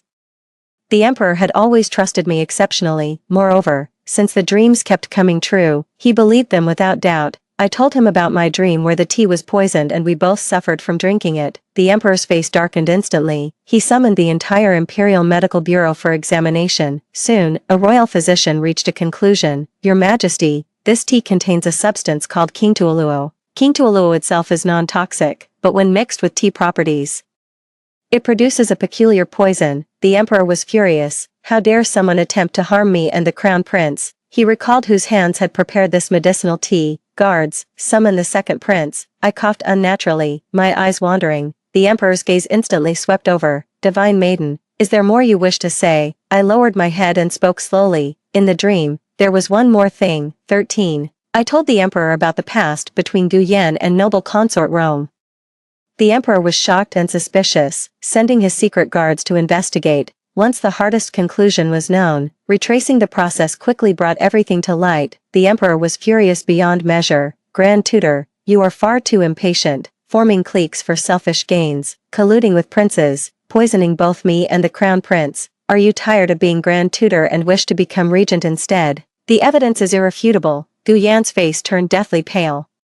His lips parted, but no words came out. His poison was exceptionally rare. He couldn't believe the imperial physicians had detected it so quickly, until he discovered that the poison identified by the imperial physician was green datura. Green datura. Gu Yan awoke as if from a dream, grasping at a glimmer of hope. I never administered green datura. He quickly figured out the whole story. Your Majesty, although I taught the second prince how to prepare the medicinal tea, I swear I had no intention of harming anyone. Why not summon all the palace maids and eunuchs from the Eastern Palace to see who else has touched this tea? Pointing at me, trembling with rage, someone must be trying to frame and harm me. Your Majesty, listening to both sides makes one enlightened, while heeding only one makes one benighted. The Emperor glanced at me hesitantly. With things having come to this, I could only nod with a forced smile. A thin layer of sweat formed in the palm hidden beneath the sleeve. The green datura poison was indeed administered by me. Gu Yan concealed it well. In my past life, only that wandering physician from Nanzhao could recognize such poison. The imperial hospital is full of incompetent fools who couldn't diagnose anything.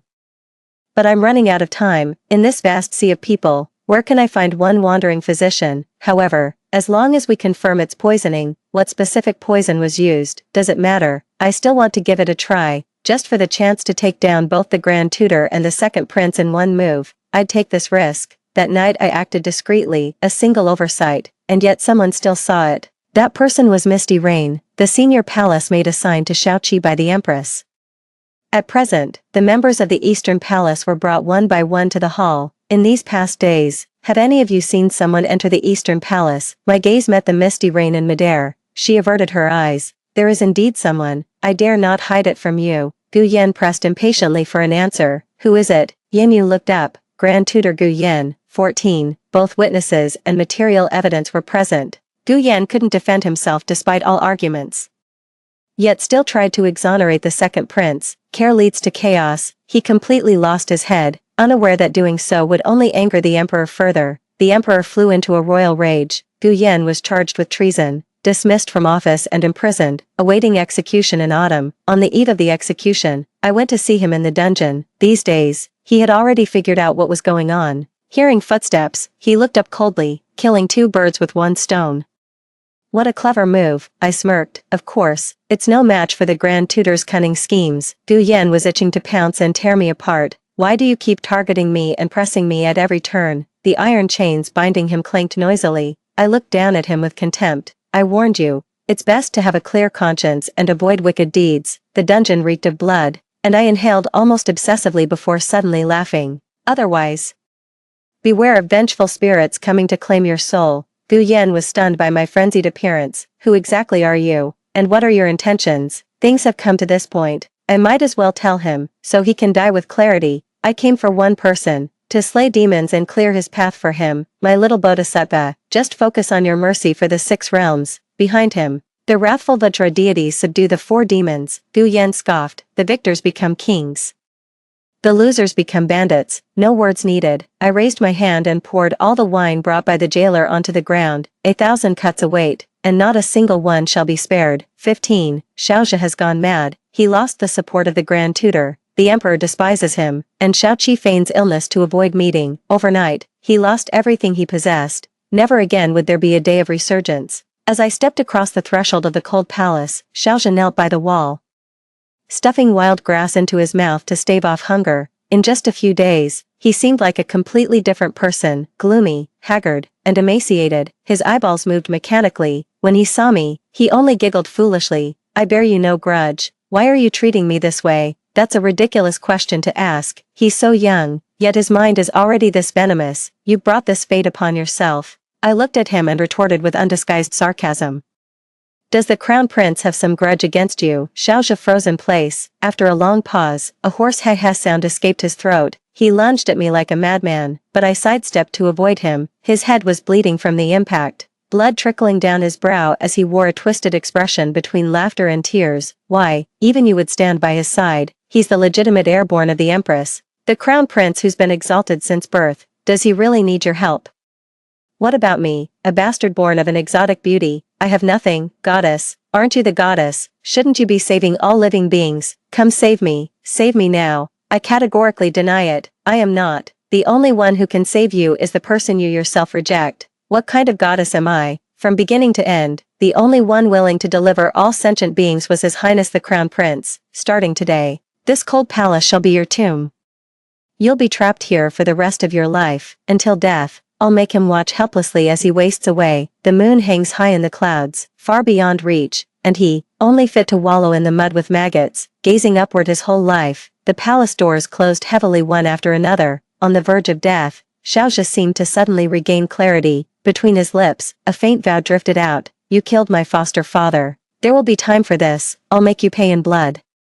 I didn't even turn my head. If you refuse to live in disgrace, killing you would be no issue. 16. This is the 7th time I've come to the Eastern Palace these days. The young palace maid wore an apologetic expression. His Highness is ill and will not see anyone. Xiaoqi refuses to see me now. With his sharpness, it was only a matter of time before he figured out my meddling. Such a young child, suddenly losing both his respected teacher and beloved younger brother. It's only right to blame me.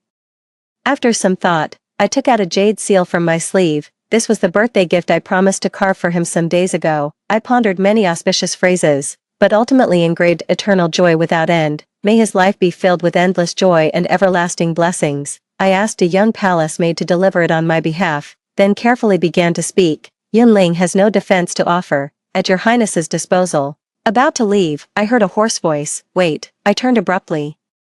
Xiaoqi, with disheveled clothes, ran out barefoot, eyes reddening, utterly aggrieved. Do you truly not wish to offer this lonely one even a single word in your defense? If you leave today, never set foot in the Eastern Palace again, he threatened, his voice thick with unshed tears. Afraid I might turn and leave, her tiny hand tightly clutched the hem of my clothes. My heart almost broke at the sight. I crouched down to look at his slightly swollen eyes. If I told you, would your highness believe me? I believe everything you say, but you can't just stay silent. In the end, I still didn't tell him that cruel truth. The malice in this world is a monstrous thing, yet he's still so young. Before this little phoenix grows its wings, the only thing I want to do is protect him. So I only vaguely told him, Your Highness, I come from your future, but this matter, I cannot tell you in detail. As compensation, you may ask me one question. And I'll answer truthfully. Xiaoqi was stunned, as if accepting this fact. After a long while, he tugged at my sleeve and looked up to ask, what will the future me be like? His eyes sparkled with anticipation for the future. He was so sincerely looking forward to his life. I believe it will be as my royal parents, court officials, and historians expect, to usher in a brand new golden age. No one knows, no one would have thought, in the not-too-distant future, he will be deceived, betrayed, and trampled upon by those he trusted most. He will suffer from incurable illness, his frail body bearing no trace of his former radiant spirit. He will become a mad emperor unrecognizable even to himself. No one will remember the gentle and compassionate crown prince, never again.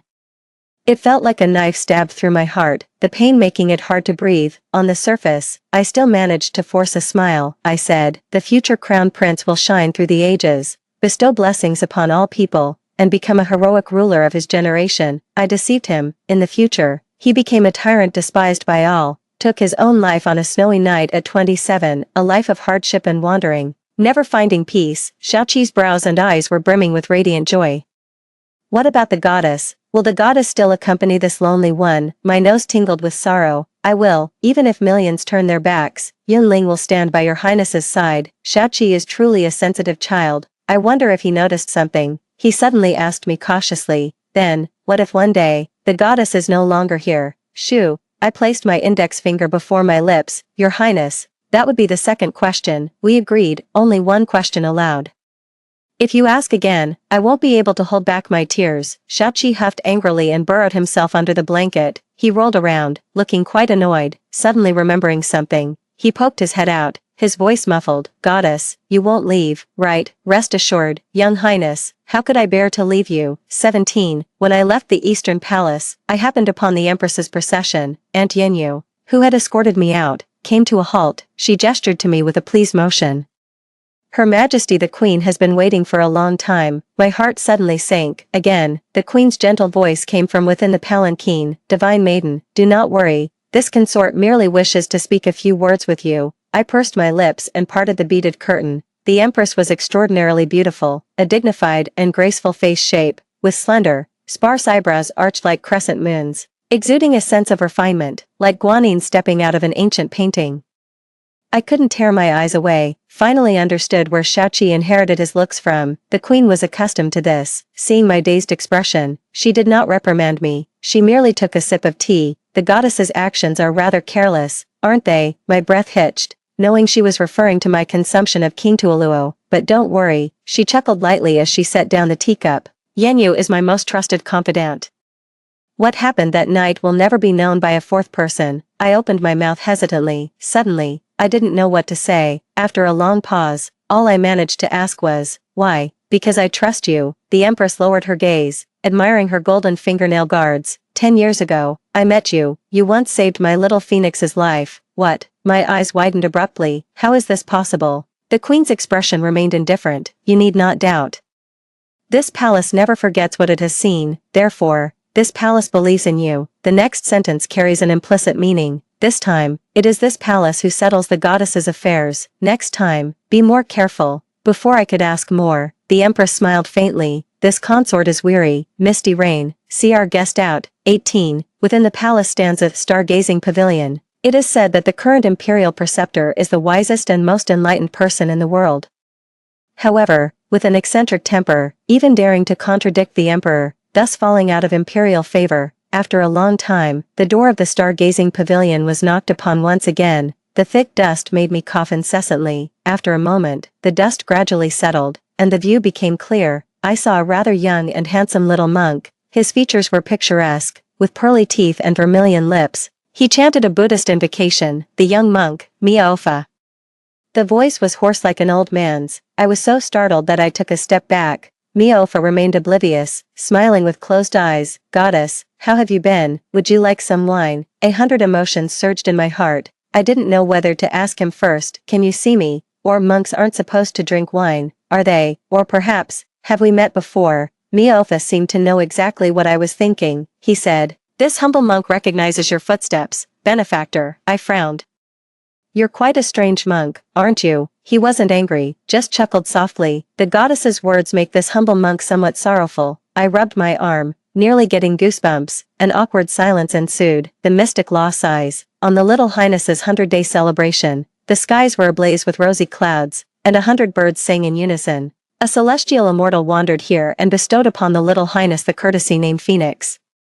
The emperor deemed it an auspicious omen and commanded painters to create the divine maiden portrait. I froze in astonishment. A decade ago, did another divine maiden visit the palace? Miaofa lowered her gaze and simply said, the divine maiden portrait is kept in the Eastern Palace. He seemed to have something more to say, but I left in too much of a hurry, and he didn't have time to speak. I didn't see it either. After I left the stargazing pavilion, the visage of the wondrous law aged at a visibly rapid pace, youthful beauty at dawn, withered bones by dusk. He finally opened his eyes. If I were here, I would surely cry out in surprise. Miaofa's eye sockets were hollow, containing nothing, but judging by the outline, he once possessed a pair of exceptionally beautiful eyes. 19. I found that divine maiden painting. The wonderful Dharma deceived me. There was indeed a figure with fluttering robes in the painting, bestowing blessings upon the young prince, yet it was unclear whether the pigments had faded or the artist had intentionally left it blank. The face of the goddess remained indistinct, feeling stifled with anger.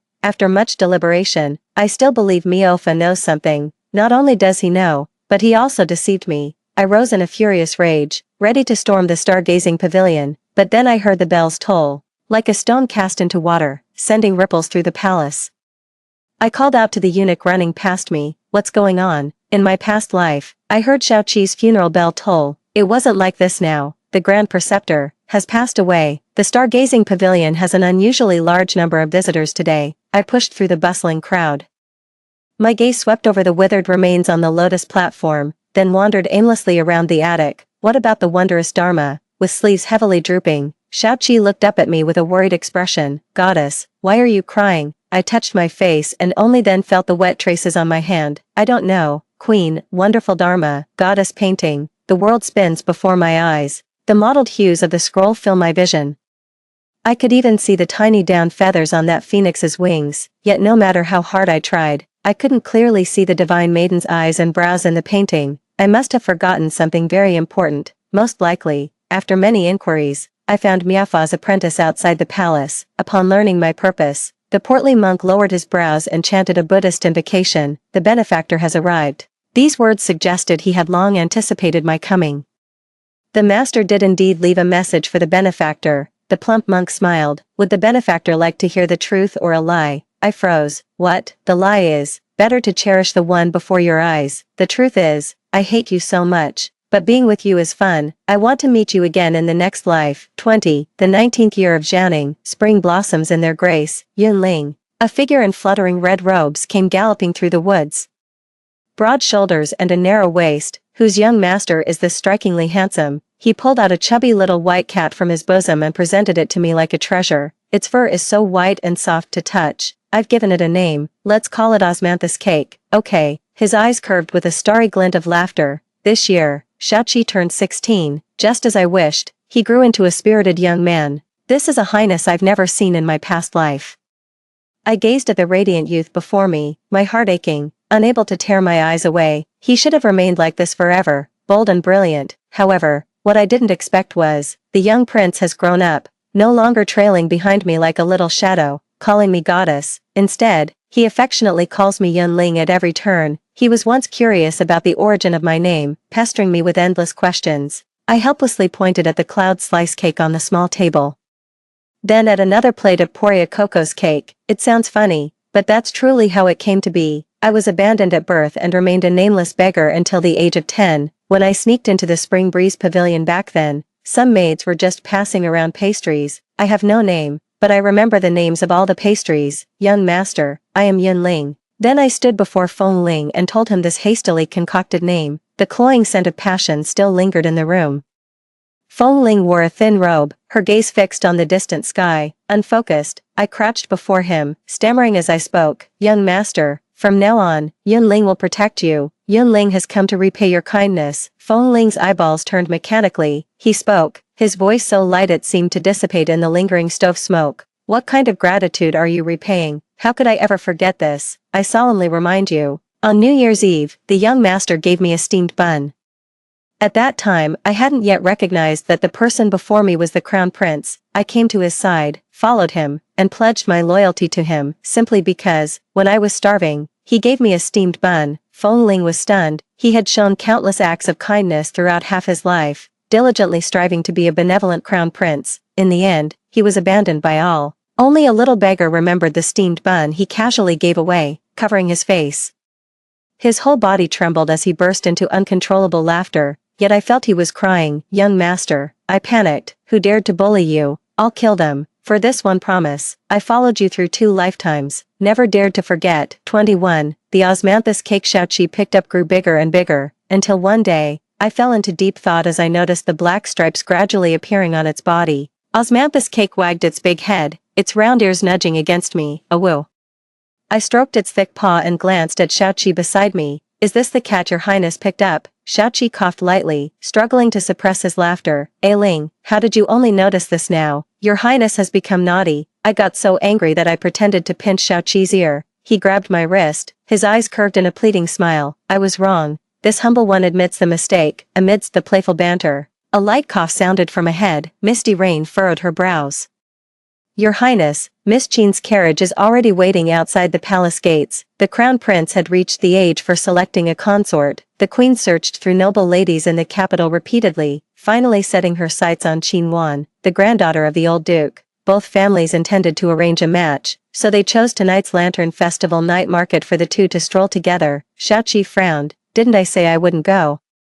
I broke free from Shaoqi's grasp and forced a smile. Your highness, you should go now. Don't keep Miss Qin waiting too long. Yan Yu also said, Your highness, if you delay any longer, Her Majesty the Empress will blame this humble servant. Shaoqi was escorted out of the palace gates amidst a crowd. Several times he wanted to look back, but the anxious palace maids and eunuchs kept blocking him, gradually fading into the distance. I could barely see him in the crowd anymore, until I felt a damp, prickly sensation in my palm. Osmanthus cake was licking my hand. I lowered my gaze to the cinnabar mole on my wrist. Ever since overthrowing the Grand Tutor and Xiaoxia, this mole has faded from its original intensity. I came to this world because of the Cinnabar mole. Perhaps when the Cinnabar mole disappears, I'll be forced to leave as well. Return to that snowy night when Xiaoqi was lost forever. Can't think too deeply about it. All I know is, I need to deal with someone as soon as possible.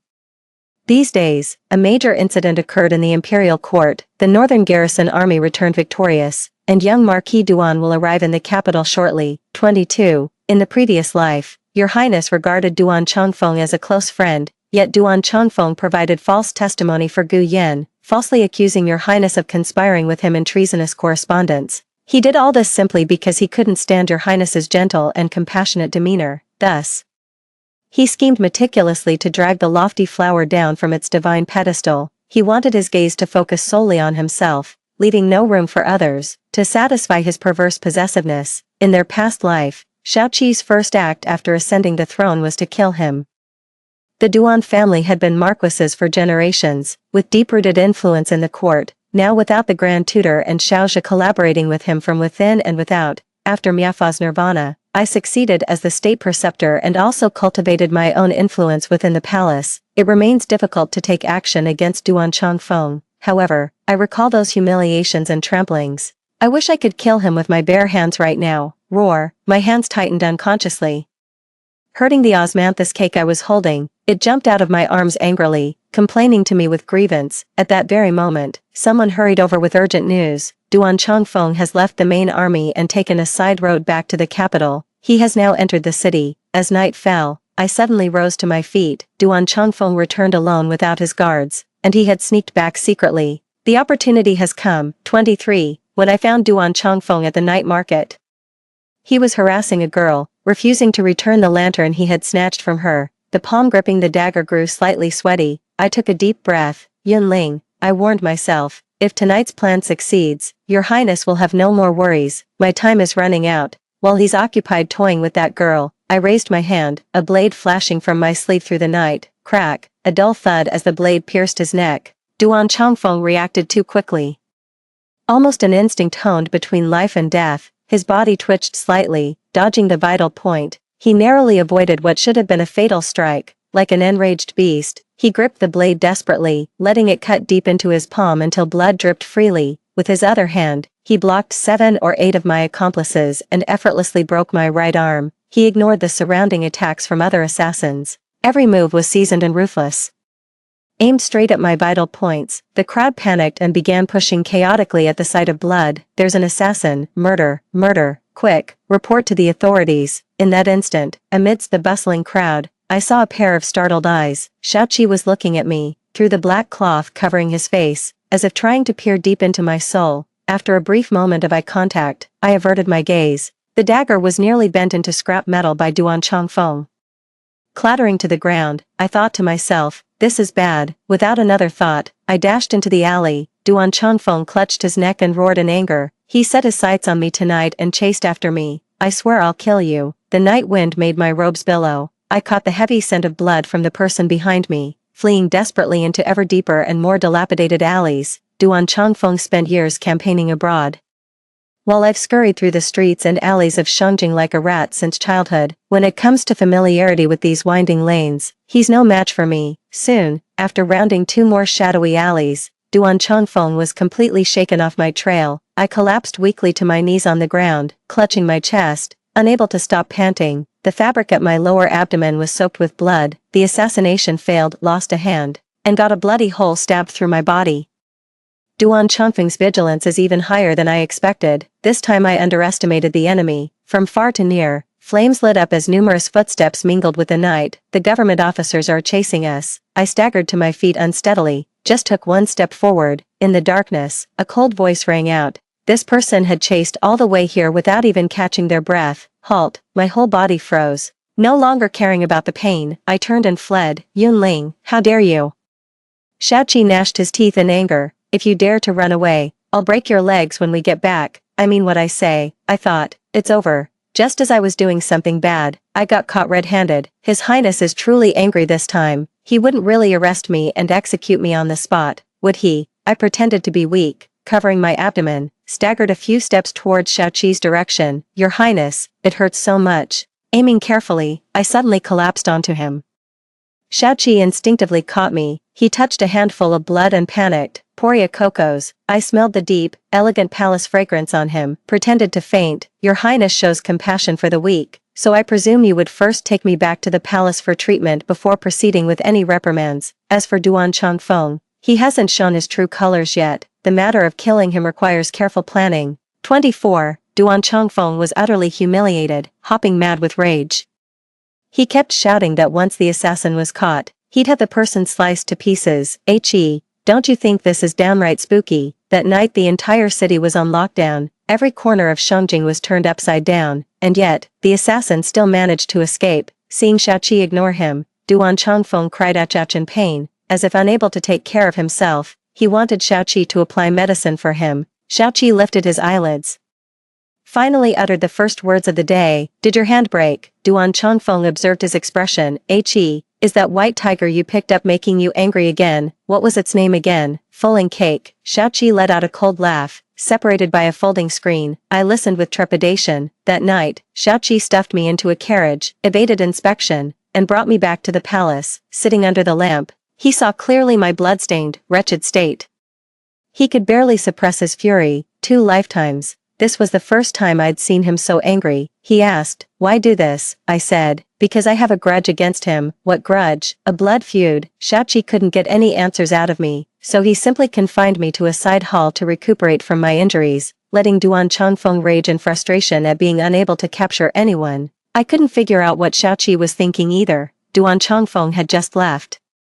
I immediately emerged from behind the screen. Your Highness, I cleared my throat guiltily. There's still work piled up at the stargazing pavilion. I should return. Without waiting for Xiaoqi to speak, I turned and slipped away. Yunling, how dare you? That phrase again. I sighed in my heart. Your Highness, there's nothing I wouldn't dare. My courage is actually greater than you think, yet still obediently stopped in my tracks. Crimson sleeves draped before me. Your Highness, I looked up at him, enunciating each word deliberately. You can't stop me, Duan Changfeng. I am determined to kill him. Seeing me so self-righteous, Xiaoqi became furious. The Duan family has been ennobled for generations, their achievements overshadowing the throne, and Duan Changfeng is the old marquis's only son, assassinating someone in public. Are you trying to get yourself killed? If caught, how many heads would be enough to chop off? So you were afraid I might get caught? I said earnestly. Your Highness, rest assured, if captured, I will surely disfigure myself and never implicate the Eastern Palace. You. Xiaoqi was absolutely furious. That's not what I meant. I slightly furrowed my brows. What does that mean? Xiaoqi stared at me for a long time, finally gave in. I was just worried. These days, I keep thinking about that night over and over. His voice trembled, at times fading to near inaudibility. Had I arrived a moment later, would I still have been able to see you? The entire city is under lockdown, with officers and soldiers sealing off every street and alley, preparing to catch their prey in a trap. Can I really escape? The prince, who had always charged forward without hesitation, was now feeling the aftershock of fear. So he doesn't blame me for trying to kill his close friend. I lowered my head silently, not daring to meet his eyes. Yunling promises Your Highness, from now on, no more risks will be taken. It was all my recklessness. Your Highness, please don't be sad. 25. Summer fades into autumn. My injuries have almost completely healed. The assassination attempt on Duan Changfeng was left unresolved as the assassin was never caught. In the blink of an eye, it was time for the autumn hunt at Bailu Mountain. Dressed in black martial attire, Xiaoqi hit the bullseye with an arrow, claiming first place. The hall erupted in cheers as Qinwan smiled and handed him a handkerchief. Your Highness, wipe your sweat and take a rest. For this autumn hunt, the Empress specifically instructed her to attend. Even the station tents were placed right next to Xiaoqi's. Xiaoqi politely declined, pulling out another old embroidered handkerchief from his sleeve. I stared at that handkerchief, finding it strangely familiar no matter how I looked at it. Qinwan clearly saw the pattern on it. The tense face suddenly relaxed. The rooster on this handkerchief was embroidered by Your Highness yourself, wasn't it? Does Your Highness like this design? Another day, this subject will embroider another one for Your Highness. Xiaoqi's eye twitched. He muttered, this is a phoenix. I closed my eyes in despair. This handkerchief was a birthday gift Xiaoqi once pestered me for years ago. I'm quite skilled at killing and looting, but when it comes to embroidery, my stitches are crooked and too ugly to look at. Sensing the awkward atmosphere, I cleared my throat, about to smooth things over. Beside them, a frivolous voice suddenly rang out. don't mind His Highness, he's always been this clueless about romance. If His Highness won't accept it, Miss Qin, why not give that handkerchief to me instead? Duan Changfeng stood with arms crossed. Having watched the scene for who knows how long, his gaze swept over with a playful smile. The goddess's hands are deftly skilled. Has she ever done needlework for your highness? Qinwan let out a soft laugh upon hearing this. Young Marquis, mind your words. How could the goddess stoop to such mundane matters? Duan Changfeng smiled ambiguously. I do hope the goddess is truly as untainted by worldly dust as they say, otherwise, wouldn't it be deceiving the world and misleading the masses? The visitor comes with ill intent, his words carry hidden meanings. Shaoqi frowned and interrupted. The divine maiden was personally appointed by His Majesty. How dare you speak of her with such insolence? I met Duan Changfeng's gaze. I clearly saw the mockery and derision within. What does the young marquis wish to say? Duan Changfeng smiled. Since the divine maiden can observe celestial phenomena at night, her eyesight must be extraordinary. Shooting an arrow through a willow leaf at 100 paces would be nothing difficult for her. Do you dare to compete with me in archery? Shaoqi wanted to stop me, but I held him back. He dares to make trouble in public like this. He must have learned something. Moreover, he came prepared, rather than retreat. It's better to see what he's up to. Duan Changfeng smiled triumphantly. If a divine maiden cannot surpass a mere mortal like me, wouldn't those stargazing eyes of hers be nothing but an empty reputation? I see. I chuckled in response. They say the young marquis could shoot down an enemy commander from amidst 10,000 troops, achieving remarkable military feats at such a tender age. If you lose to me, wouldn't these hawk-eyes be undeserving of their reputation? I wonder how much of those accumulated military achievements are true, and how much are fabricated. Duan Changfeng's face instantly turned ashen. Is the divine maiden so confident about defeating me? No, I believe in your highness. I turned my gaze to Shaoqi, whose face was as still as water. I am not skilled in archery. Please teach me, your highness. 26. The warm chest of the youth pressed against my back, his head rested on my shoulder, adjusting my posture, pressed the front shoulder firmly, wrapping around my hand, guiding me to draw the bowstring, knock the arrow and draw empty. The breath was close to my ear, carrying a hint of hoarseness. The moment I let go, I suddenly looked up and saw his serious profile. This scene felt strangely familiar. In a past life, 1 year, His Highness taught me archery, saying these exact same words, but at that time he was too ill to get out of bed. Cloaked in a greatcoat, he sat not far away, instructing me on how to stand and turn my wrist. In my memory, I pretended to be practiced as I drew the bow, and likewise loosed that arrow. For a moment, I was dazed. A silver flash, and the arrowhead was already embedded in the bullseye. Shaoqi, after all, had the heart of a youth. Seeing me hit such a good shot with my first arrow, he was extremely proud, his eyes sparkling with joy. He exclaimed excitedly, "You shot very well." In my memory, that arrow I shot was crooked, not even hitting the target. His Highness was amused. As he laughed, he couldn't suppress his coughing. Feeling somewhat melancholic, if I were in better health, I could teach you hands-on. But you shot very well. He raised his eyes, his gaze extremely gentle. A Ling is my most talented student. At that time, I always felt His Highness was comforting me. What kind of talent is it to shoot arrows that disappear? Later I realized he wasn't lying to me. In his entire life, His Highness only ever taught me archery. As his only student, naturally, I'm the most talented. Transcending past and present lives, similar scenes, the same words, holding back tears, I whispered softly.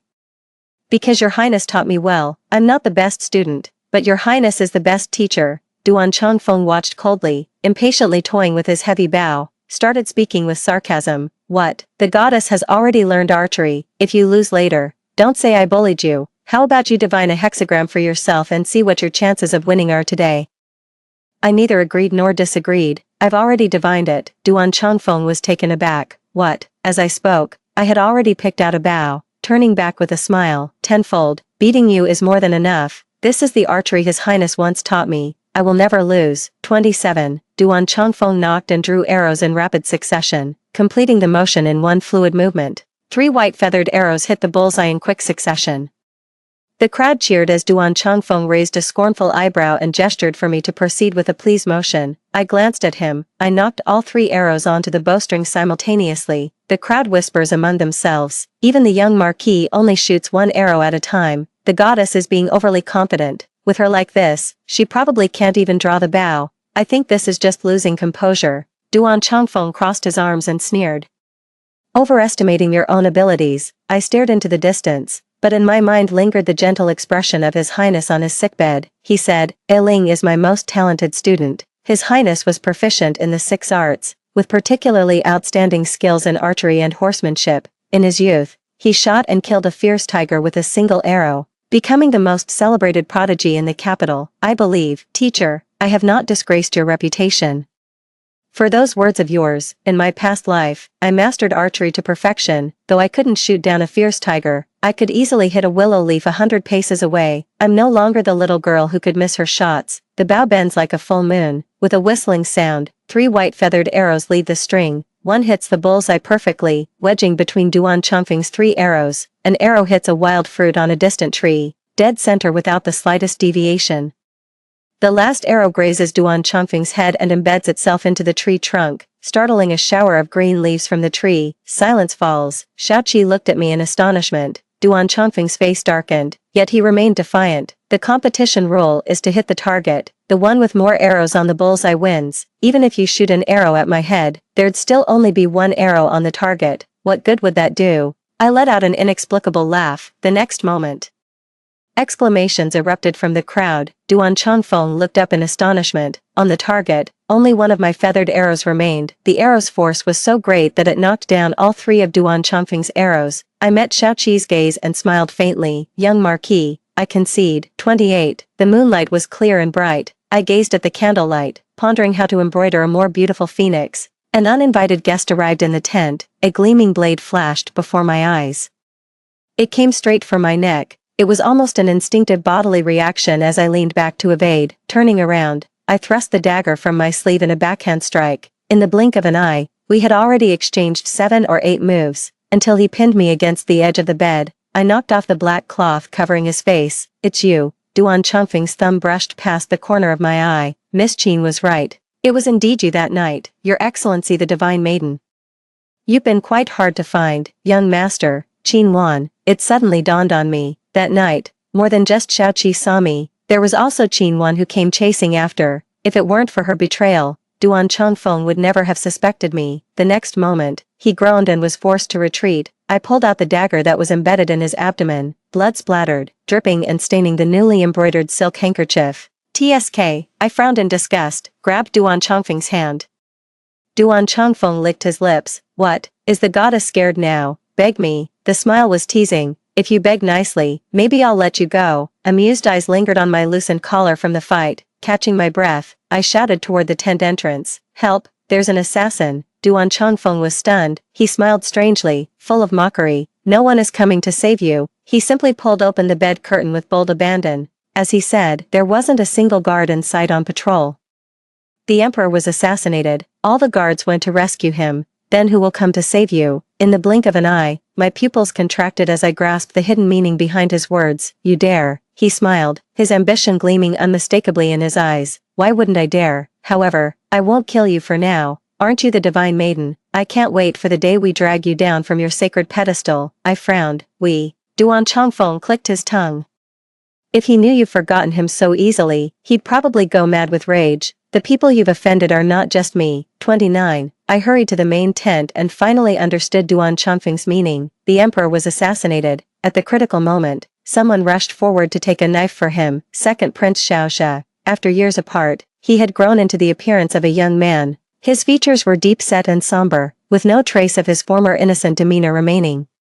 There was no time to bandage the wound that was still bleeding. He confessed in tears. During these years in the cold palace, he reflected on his sins day and night, filled with regret. For this autumn hunt, he pleaded with Duan Chongfeng to disguise himself as a servant of the Duan family to accompany them, all just to see his imperial father and elder brother, the crown prince, once more. He does not seek to atone for his crimes with merit, he only begs his father not to refuse to see him.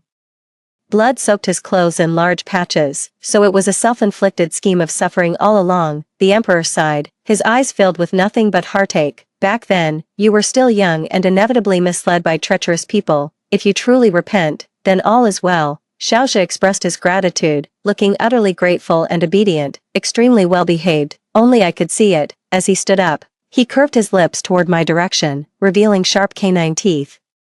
Like a beast baring its fangs, I saw clearly those sickly eyes. and understood his lip movements. Sister goddess, how have you been? Xiaoqi beside me subtly blocked his gaze without a word. Looking up, I met his accusatory gaze. I was somewhat baffled. Xiaoqi said calmly, tonight, the moment you entered, you kept staring at him. I was bewildered. Yes. Xiaoqi's expression changed slightly. With a dark face, he coldly said to Xiaoxia, the goddess is busy.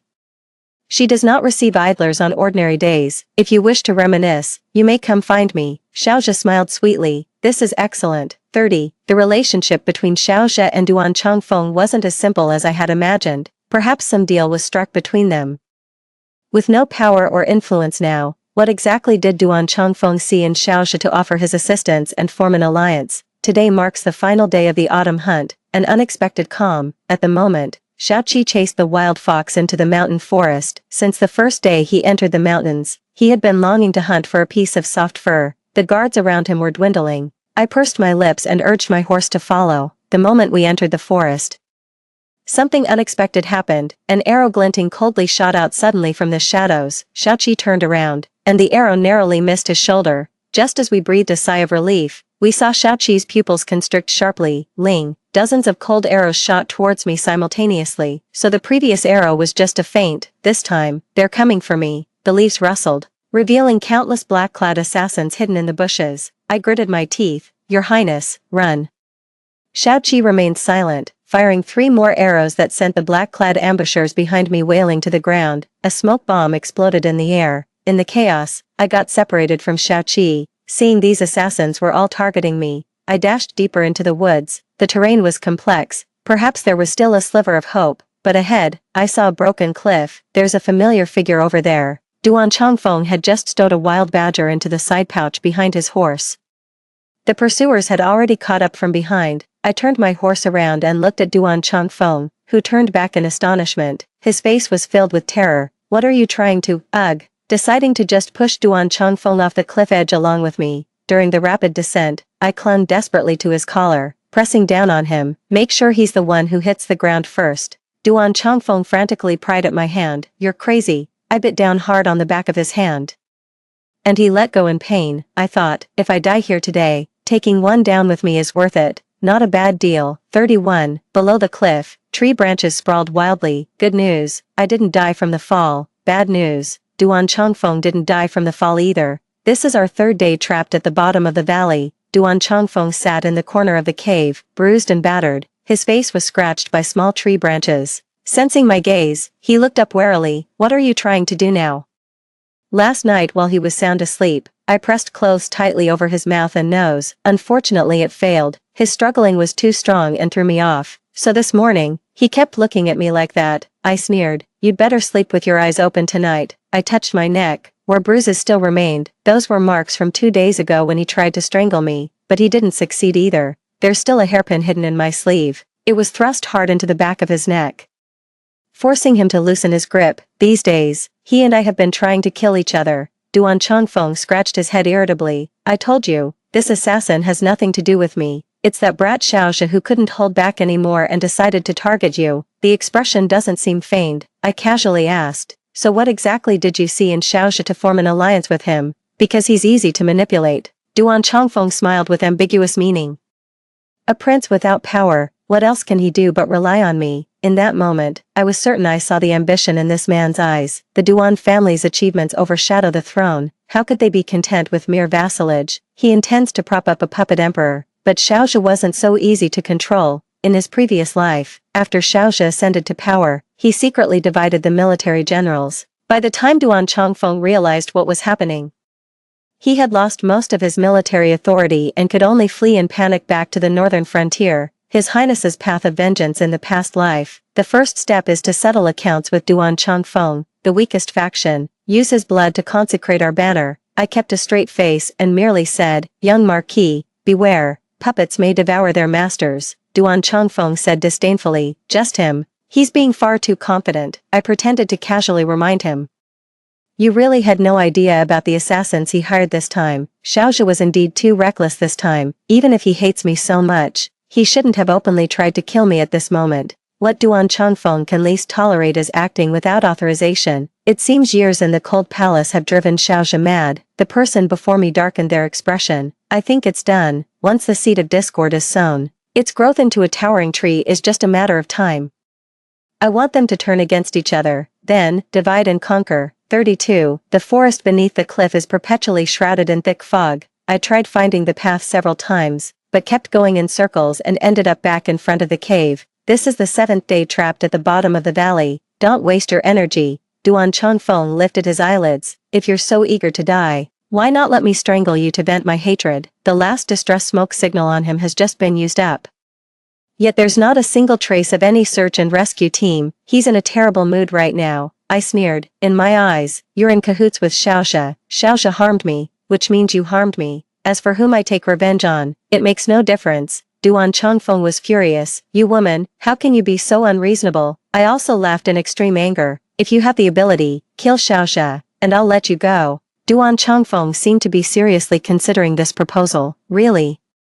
My expression couldn't be more innocent. Naturally, it's fake, those two, I must eliminate, it's only a matter of time. 33. Before I knew it, night had fallen. These past few days have been mentally exhausting, with excessive worrying, ended up developing a high fever. In the dream, it was still those days at the Spring Breeze Tower. That day, I had already learned Feng Ling's true identity. Once heaven's favored son, now fallen into the dust, I was shocked, pained, and utterly bewildered.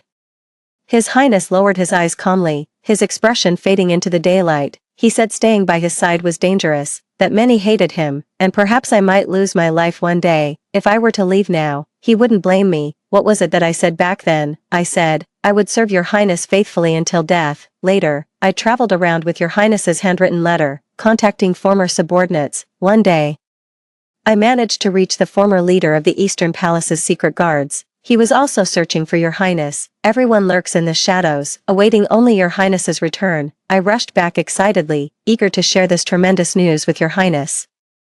Then I noticed, the door to your Highness's chamber was ajar. A faint scent of blood crept into my nostrils. I barged in, yet I halted my steps before the final screen. I saw the human figure reflected upon it. A man was pinning his Highness beneath him. The prince held a golden hairpin in his hand, driving it fiercely into the back of the man's neck. Once, twice, the man was dead beyond dead. Ailing. But your Highness's shadow is trembling. The voice was almost pleading. He said, don't look. Many years later, on the snowy night when your Highness took their own life, after so long, I saw that expression on your Highness's face again. Yunling, I'm so filthy, don't look. In the dream, my heart felt like it was being crumpled by a giant hand. The pain was so intense I could barely breathe. No, that's not right. My survival instinct made me open my eyes abruptly. I met Duan Changfeng's cold gaze directly. He strangled my neck with deadly force, actually resorting to his old tricks. Still trying to kill me, Duan Changfeng laughed. I thought it over all night and decided to kill you first before dealing with Xiaoxia. There are too many variables about you. I simply can't feel at ease. The hand around my neck tightened relentlessly, my face turning ashen as my struggles grew weaker. My pupils strained to focus, finally making out, behind Duan Changfeng, a dark figure lunged straight toward him. A long, drawn-out wolf howl pierced the air. 34. Duan Changfeng was struck from behind, forcing him to release his grip on my neck. He stared fixedly at the newcomer, both shocked and furious. Who are you? The man didn't answer and walked straight up to me, speaking in a strange accent. He asked stiffly, alive, coughing violently. My vision gradually cleared. He was a rather wild-looking youth, bare-chested, with only a piece of animal hide wrapped around the waist. Long, curly black hair cascaded down, reaching almost to the bare ankles, and yet this youth had a pair of beast-like, amber-colored eyes. So unfamiliar, so familiar, I exclaimed in shock. Ashuo. Despite his disheveled appearance, I still recognized him. The person before me was the chief of the Eastern Palace's secret guards in my past life, my former colleague. But why isn't he wearing any clothes now? The boy tilted his head in confusion, struggling to comprehend my words. He suddenly stood up, grabbing my sleeve to pull me outside. Duan Changfeng was filled with doubt and surprise. Do you know him? I neither confirmed nor denied, glaring at him fiercely. Just you wait. After many twists and turns, Ashuel led me into another cave. On the stone platform lay two emaciated wolf carcasses. I once heard a legend that a she-wolf would carry away abandoned infants and raise them as her own cubs. When the infants grew up, their habits resembled those of wolves, and they could not speak human language. The world calls him the wolf child. My gaze fell upon Ashu rummaging through things in the corner. So this is the origin of that cold-faced, taciturn colleague from my past life who was fierce in fights. I wonder how His Highness managed to pick him up. Ashua rummaged through the withered grass for a long time before finally finding what he was looking for. With great care, he placed it in my hands. It was an old, worn brocade pouch, judging by the embroidery.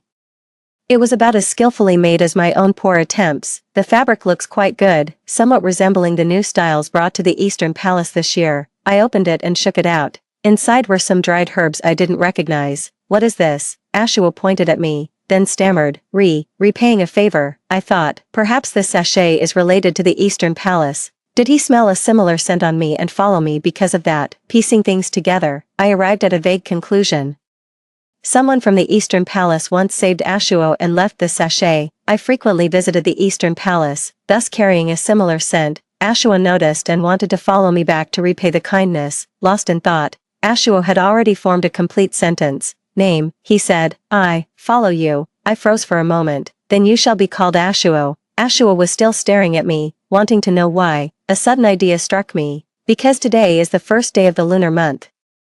In a past life, Ashua was picked up by His Highness. This name was naturally given by His Highness as well. I didn't know what it meant, so I had to use it mechanically. Ashua, I whispered softly. I am Yun Ling. Would you return to the Eastern Palace with me to protect His Highness together? Just like in our past life, let us follow His Highness together, be his shield, and also the sharpest blade in his hand. 35. When I returned to the cave, Duan Chongfeng was already gone.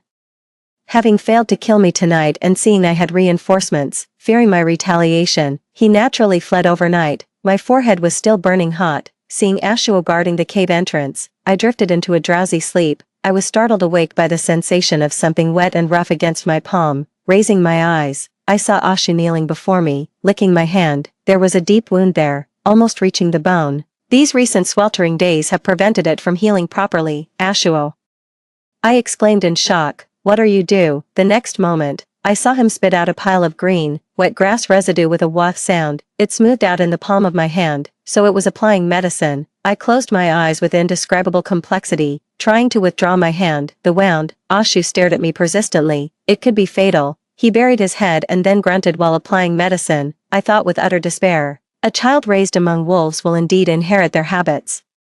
In his previous life, how on earth did His Highness manage to mold him into that rigid personality? 36. At night, my fever spiked again, over and over. I dreamed of Your Highness from the past, pale, gaunt, racked with illness, drifting from place to place. In my feverish haze, I heard footsteps again. Ashua was pacing anxiously back and forth tonight. In the end, he still went looking for grass, turning back every few steps. Presumably, it was him returning. I opened my eyes, doubting whether I was hallucinating. Otherwise, how could I have seen the young prince? He looked at me with deep concern, no longer appearing as pale and sickly as before. His hair was strewn with grass blades, looking somewhat weary, yet his crimson robes blazed brightly, unable to conceal the youthful vitality within. The madam of the Spring Breeze Pavilion also loved dressing Feng Ling in red clothes, like sheer gauze. Extravagant yet decadent, but they were shoddily made.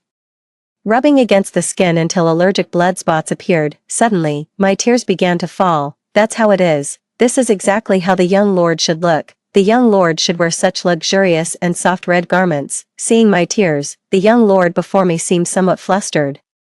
Ling, he helplessly wiped away my tears. I thought, heaven must have taken pity. This dream feels too real. Young Highness, I whispered softly, may I give you a hug? As soon as the words left my mouth, I smiled self-deprecatingly. Indeed, only in dreams would I dare make such an improper request. The young prince froze in surprise. Without waiting for his reply, I raised my hand and lightly encircled him, treasuring the moment. Not daring to hold too tight, I thought, since this is a dream, then let me indulge just this once. 37. After returning from the autumn hunt, Nanzhao presented another peerless beauty. She captivated the emperor's heart, making him linger with her night after night. In just half a month, she was promoted to the rank of concubine. With the title Zhen, I secretly sent people to investigate concubine Zhen's background. She was discovered to be noble Lady Rong's close friend from her maiden days. Her entry into the palace was likely for the sake of this old friend's son. First, there was Duan Chongfeng's close relationship with Xiaoxia. Later, Consort Zhen became the most favored in the imperial harem. The queen sensed something amiss, urging His Highness to marry the crown princess to gain allies and support. On this day, I was summoned to the Phoenix Palace. Upon entering the hall, I saw the queen bow deeply and perform a grand salute to me. I helped her up in astonishment. Your Majesty. The Empress interrupted me. Over these years, the goddess's beauty remains unchanged, while fine lines have appeared at the corners of my eyes. I don't understand what she means, the queen said softly. The goddess's great kindness, this palace has not dared to forget for a single day, but mortal life is short, merely a fleeting 100 years. Goddess, please spare him. There's no need to say who him refers to in these words. My mind went completely blank. Even forgetting to breathe, I think the Empress has noticed my personal feelings towards His Highness. The look in your Highness's eyes is far from innocent. I suddenly felt ashamed, averting my gaze, not daring to look at the Empress. Okay, I nearly fled in panic, yet at the palace gates, I unexpectedly encountered Qin Wan coming to pay respects to the Empress. Her face was full of worry. Why is the goddess's face so pale? Could it be that she was scolded by the Empress? I raised my eyebrows coldly. Miss Qin, mind your words, speaking ill of the Empress. Beware His Majesty punishes you. You, Qin Wan stomped her foot in anger. You dare threaten me. I'll report this to Her Majesty the Empress. Distractedly, I made a gesture of invitation. Excuse me. 38. In front of the stargazing pavilion, I spotted that furtive figure from afar. I paused mid-step, then turned away without a word. Don't you dare leave. His Highness rushed forward in quick strides to catch up. Just like when we were children, he tugged at my sleeve, like an abandoned little beast, aggrieved and bewildered. Why are you avoiding me? I lowered my eyes and spoke softly. Your Highness has overstepped, taking advantage of his days. I slowly pulled my sleeve back from his grasp. I curtsied and turned to leave. Ling. I hardened my heart and pretended not to hear. Yet I heard him ask again in a pitiful voice, Ling, where's my sachet? Only after returning from the autumn hunt did I realize that night was not a dream. His Highness had truly come. I recalled my impolite behavior that night. I prepared myself for His Highness's anger or distance, yet unexpectedly, he grew even closer to me. He pestered me for days, insisting I make him a sachet. For something His Highness wants, only the finest will do. I selected the most fashionable brocade from the Eastern Palace treasury and learned embroidery techniques from the seamstresses.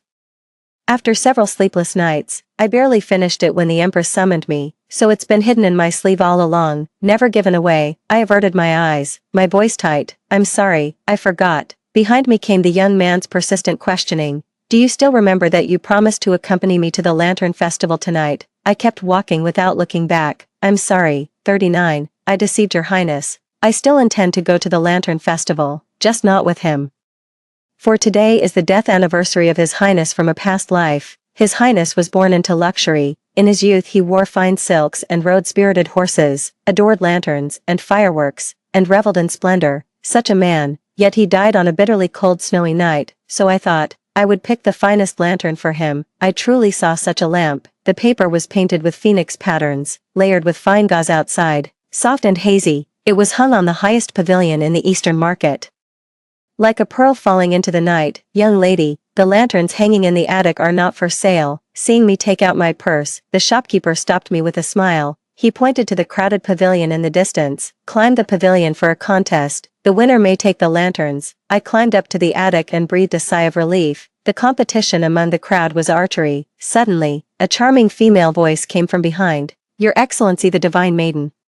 You've come to enjoy the Lantern Festival too. Qin Wan wore a lotus-pink Ruchuan dress, cradling a rabbit lantern in her arms. Following my gaze, she noticed that phoenix flower lantern. Suddenly, she let out a light, mocking laugh. It seems the goddess truly adores phoenixes. She pulled a square handkerchief from her sleeve and unfolded it before me. I was stunned. It was the very handkerchief I had once given to His Highness. Embroidered on it was that clumsy phoenix mistaken for a rooster.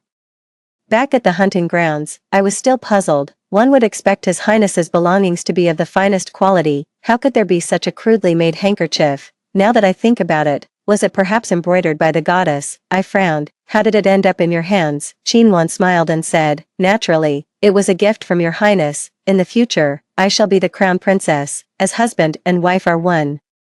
Which of Your Highness's possessions wouldn't be mine to choose from? She warned with a beaming smile. As for the Divine Maiden, though she is a person beyond worldly affairs, she should still understand the boundaries between men and women. After Your Highness gets married, you won't be able to freely come and go from the Eastern Palace anymore. Suddenly, a cold voice sounded from behind. Since when did I ever give you a handkerchief? I don't recall such a thing.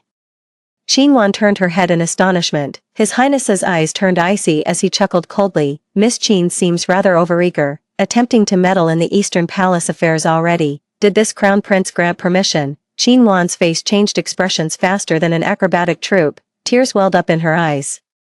On the verge of falling, brother crown prince, I didn't mean it that way. Changing the subject again, invoking the Empress to pressure others. Tonight, it was Her Majesty the Empress who sent me to find you. Over there. My number had already been called for the competition. I stood up and took my bow. Qinwan whispered her complaint. Your Highness, Wanwan wants that lantern too. If your Highness wins it back for me, I won't tell Her Majesty that you abandoned me tonight. Deal. His Highness remained silent. He picked up another bow and came to stand beside me. I glanced at him. My heart feels heavy. Your Highness, are you trying to snatch the lantern from me? No. He shook his head earnestly. Half of his cheek was bathed in lantern light, glowing like warm jade, even more radiant than the moon in the sky. Young hearts cannot conceal their thoughts. Affection escapes through the eyes, scattering like stardust. His Highness said, "Do you like that carp lantern? I'll win it for you." 40. Clutching the phoenix lantern I'd won, I fled as if escaping. I dared not dwell on the look in His Highness's eyes. A dull string within me was plucked. My heart pounded like a drum, suddenly giving rise to an inconceivable delusion. Would His Highness perhaps also like me? The thought startled me so much I bit my tongue. The taste of blood spread through my mouth. His Highness and I are as different as clouds and mud. I wouldn't dare. I sat down by the moat.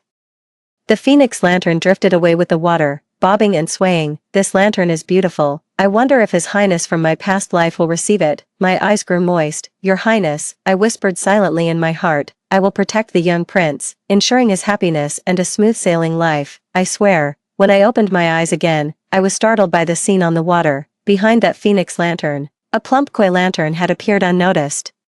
Following behind was a string of duck lanterns, rabbit lanterns, clamshell lanterns, and bird lanterns, packed tightly together. It was a lively spectacle. I widened my eyes in astonishment. The young man panted heavily, wiping sweat with his sleeve. His eyes were bright, his face full of innocence. I didn't know what kind of lantern you'd like, so I won them all for you. His Highness stirred the water and placed the last lotus lantern. Before I could speak, they interjected, Ailing.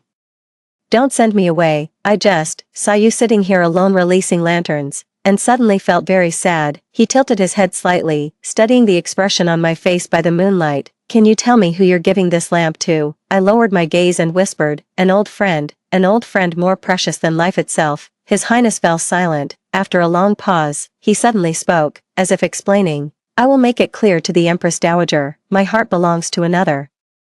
I will not marry Qinwan, Ailing. I just want to ask you one thing. Your Highness gazed into my eyes, speaking softly. Do you harbor even the slightest affection for this lonely one? The question was posed lightly, yet I saw his hand hidden in the sleeve clenched tightly. The light in his eyes was frighteningly bright, as if with just my nod, he would turn his back to shield me, against the Empress, against the entire world. But Your Highness, I don't need you to stand against anyone for me. I just want to see you live a smooth and successful life. Your Highness, I heard my own voice. It echoed in the night wind, devoid of any emotion. It's getting late. Miss Qin is still waiting for you. Facing His Highness's incredulous gaze, I forced a smile. You should go back now. Your Highness, when Ashua found me at the stargazing tower, I got completely drunk. Who would have thought that Miaofa, who appears so proper on the surface, secretly stashes away quite a collection of fine wines? He didn't have time to drink it, so in the end, I got to enjoy it. The world is spinning. Ashua frowned as he lifted me up from the ground, cold. I hadn't seen Ashua for a long time. As soon as he returned, he volunteered to train at the Shadow Guard camp. When asked why, the young man muttered sullenly, saying only that he had lost a fight with the Imperial Guard commander. For over a decade, he had been undefeated in the mountains and forests. To suffer defeat now was nothing short of a humiliating disgrace. Groggily, I lifted my eyelids. The former wild wolf boy is now dressed neatly and cleanly. The black martial attire outlines his broad shoulders and long legs. Rumor has it he's charmed many young palace maids. I was dragged onto the high platform by Ashuo. Looking up, the bright moon hangs in the sky, yet I recall your profile under the lamplight. Your Highness, do you harbor even a shred of affection for this lonely one? I do. I opened my eyes, murmuring to myself. Ashu was looking around for a blanket for me. He didn't hear clearly and let out a puzzled sound from his nose. Suddenly, tears streamed down my face like rain. I love the moon. 41. His Highness never came to the stargazing pavilion again. In the past, it was I who avoided him, now the roles have reversed. It's become him hiding from me, gradually. Rumors spread through the palace about discord between the Divine Maiden and His Highness. One day when the Eastern Palace was decorated with lanterns, I learned that the Empress had consulted the eminent monk from Daxiangwo Temple to match the marriage horoscopes. His Highness will soon be taking a crown princess. At night, I gaze from the highest point of the stargazing pavilion, always seeing the faint glow of lamplight from the Eastern Palace. Your Highness's figure stands beneath the candlelight, so near at hand, yet so far beyond reach. In another half-month, the Nanzhao envoy delegation will arrive in the capital. I met Xiaoxia at the palace gate. He had just finished speaking with an envoy. His eyes shifted, and his gaze fell upon me. The person said hypocritically, I heard that during the autumn hunt, the goddess was chasing a wild rabbit and accidentally fell off a cliff. How careless indeed. I glanced at the somewhat nervous Nanzhao envoy in the distance and let out a light chuckle. Wouldn't it sound rather unseemly if word got out that the second prince was colluding with foreign envoys? Xiaoxia laughed. His Majesty has already appointed me as the ceremonial official for this occasion, jointly responsible for the envoy affairs with the Court of State Ceremonial. This is strictly official business. How could it be called collusion? He looked at me with a half-smile. It always made me feel like he harbored ill intentions. Among the Nanzhao delegation this time, there were many spirited young men. After watching the polo match, they clamored to have a game of their own. The capital city is teeming with polo-playing young aristocrats. In the imperial court, Xiaoxia singularly recommended Your Highness to take up the challenge. The polo field offers countless opportunities for foul play. Every year, countless people suffer falls from horses, broken arms, or fractured legs due to accidents, death or disability. Your Majesty, you must not. I suddenly spoke up. A person of noble status should not risk danger. Your Highness the Crown Prince. Yet a dark figure leaped over me. Your son wishes to share Your Majesty's burdens. A sharp burning sensation suddenly shot through my wrist. I looked at the kneeling prince beside me, my mind in a daze. Duan Chongfeng's gaze swept between us.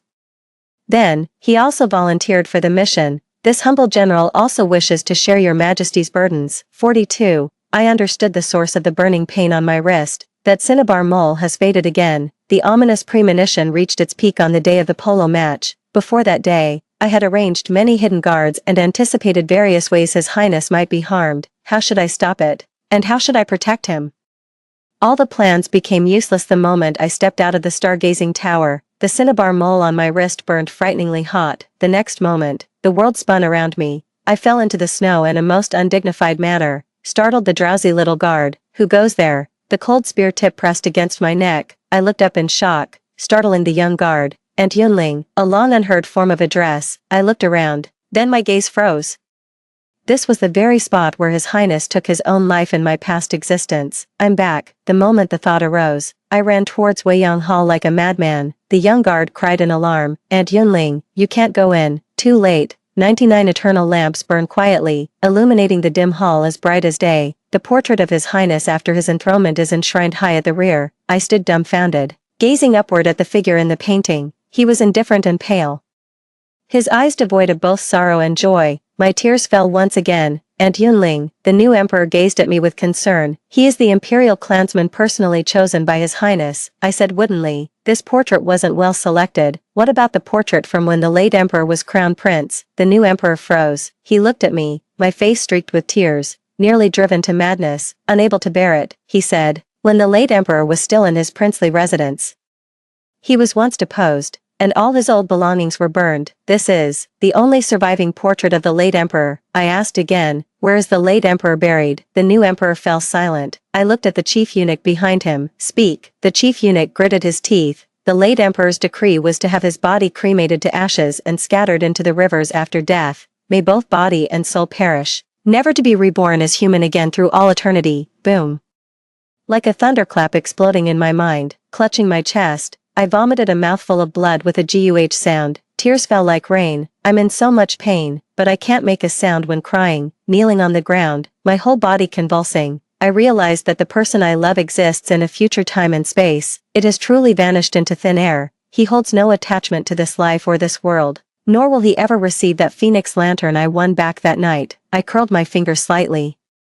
What can one truly grasp hold of? Only the menacing shadows cast by the eternal lamp can be caught. The new emperor could bear it no longer. Sighing softly, Aunt, please restrain your grief. The candlelight flickers in my eyes, growing brighter and brighter. My vision turns white, but in an instant, a clear child's voice rings in my ears. Yun, Ling, goddess, why do you have this name? Little Highness, I think, and Little Highness. Little Highness still needs me, but how can I go back? I staggered to my feet, stumbling, trying to return to that snowy field, yet in the next moment, consciousness was lost. 43. I spent 7 years in the past. Time wheeled on, and here too, 7 years had passed. The palace servants whispered among themselves, saying Aunt Yunling who disappeared 7 years ago had returned. So the first thought that came to my mind when I woke up was, the flow of time is the same, it's too late. I need to hurry back, return to the polo field. Return to His Highness's side. I went to the great Xianghua temple, only to learn of the fat monk's passing. A scabby-headed monk stood before me. He is the disciple of the fat monk and the grand disciple of Miaofa. With just one glance, he chanted a Buddhist invocation. Patron, there remains unresolved karma upon you. This was brought by a noble from the palace, the last Zhaodianhong peony of this spring. To the benefactor, severing karmic ties. What karmic ties nonsense, I urgently said. I must return to the 20th year of Zhanning. Do you have a way? The scabby-headed monk examined me thoroughly from head to toe, suddenly clapped his hands and laughed. Fascinating, truly fascinating. The chain of karma upon you, donor, links one ring to another, yet none can tell where it begins. I froze. What do you mean? The scabby monk didn't answer, only smiled. Patron, you once had a karmic connection with my grandmaster. Today, this humble monk shall escort you on your journey. He patted my shoulder, and the world spun before my eyes once more. I fell back into the stargazing pavilion. Goddess, oh great goddess, the panicked face of the palace maid came into clear focus before my eyes, fighting off dizziness. I grasped the maid's hand. What time is it now? Has the polo match ended? Is His Highness the Crown Prince still safe? The maid looked bewildered, not understanding why I was so frantic. The polo match has concluded, and Your Highness has taken the top honor. Frowning, I struggled to recall. I haven't heard of Your Highness being injured. I breathed a sigh of relief. A thought suddenly emerged in my heart. Your Highness might not need my protection anymore in the future. My little prince has unknowingly grown into someone who can stand on his own. I promised long ago that I would protect Your Highness until the day he no longer needed it. I never expected this day to come so soon. So soon that it leaves me both relieved and bewildered. A burning pain shoots through my wrist again. The scenery before me begins to sway once more. I clenched my tongue, the taste of blood bringing me back to my senses. I lowered my gaze. That cinnabar mole had faded further. It was reminding me, time was running out, but the enemies from my past life still remained unresolved. I took a deep breath, forcing myself to calm down. A figure gradually became clear in my mind. The maid exclaimed in delight. Goddess, are you going to see the Crown Prince? No, I flatly denied. No, the person I'm looking for is someone else. 44. During this period, there have been rumors in the palace that the Crown Prince and the Divine Maiden are at odds. Duan Changfeng had clearly heard quite a few.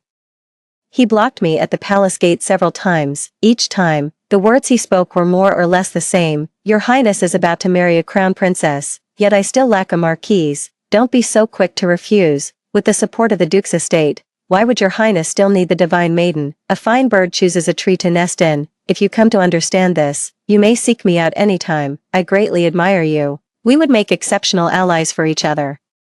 He looks deeply affectionate, as if it weren't him who repeatedly tried to kill me at the cliff's base months ago. Every time, I succinctly tell him to get lost, but now, I don't have time anymore. I can only settle this quickly. So this time, it became me blocking Duan Changfeng at the palace gate. Upon seeing me, his eyebrows lifted slightly. Before he could make a sarcastic remark, I spoke quickly. I agree. Duan Changfeng touched my neck and smiled.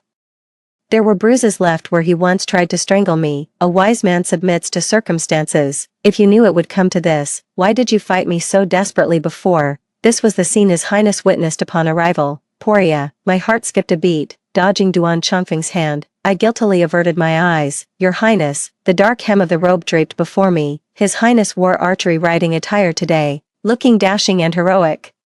My thoughts were in turmoil when I heard His Highness ask, why didn't you come to watch my polo match today? I fell silent for a moment before speaking softly, but Your Highness can do just fine without me. I've always known this. He is a phoenix soaring through the heavens, not a canary caged for my sake. One day, he will leave my protection and fly to a broader world. Before His Highness could speak again, Duan Changfeng pulled me behind him. Ailing is my fiancé, please do not overstep.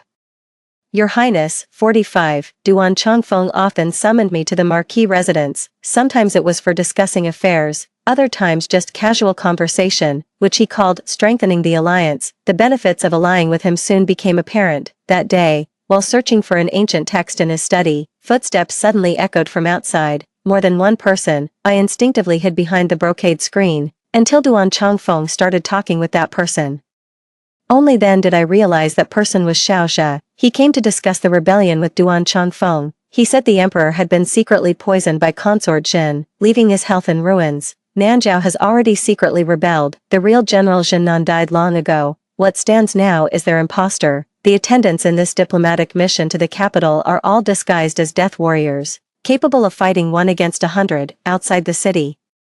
A troop of elite soldiers is secretly stationed. He hopes Duan Chongfeng will cooperate with him from inside, opening the city gates when the time comes to let people in. Secondly, the Duan family possesses half of the Tiger Tally, and he also wishes to obtain this advantage. Once he ascends the throne, he will share the empire with Duan Chongfeng. Duan Chongfeng agreed to everything. Only after Xiaoxia left did he lazily speak up. Come out. My heart skipped a beat.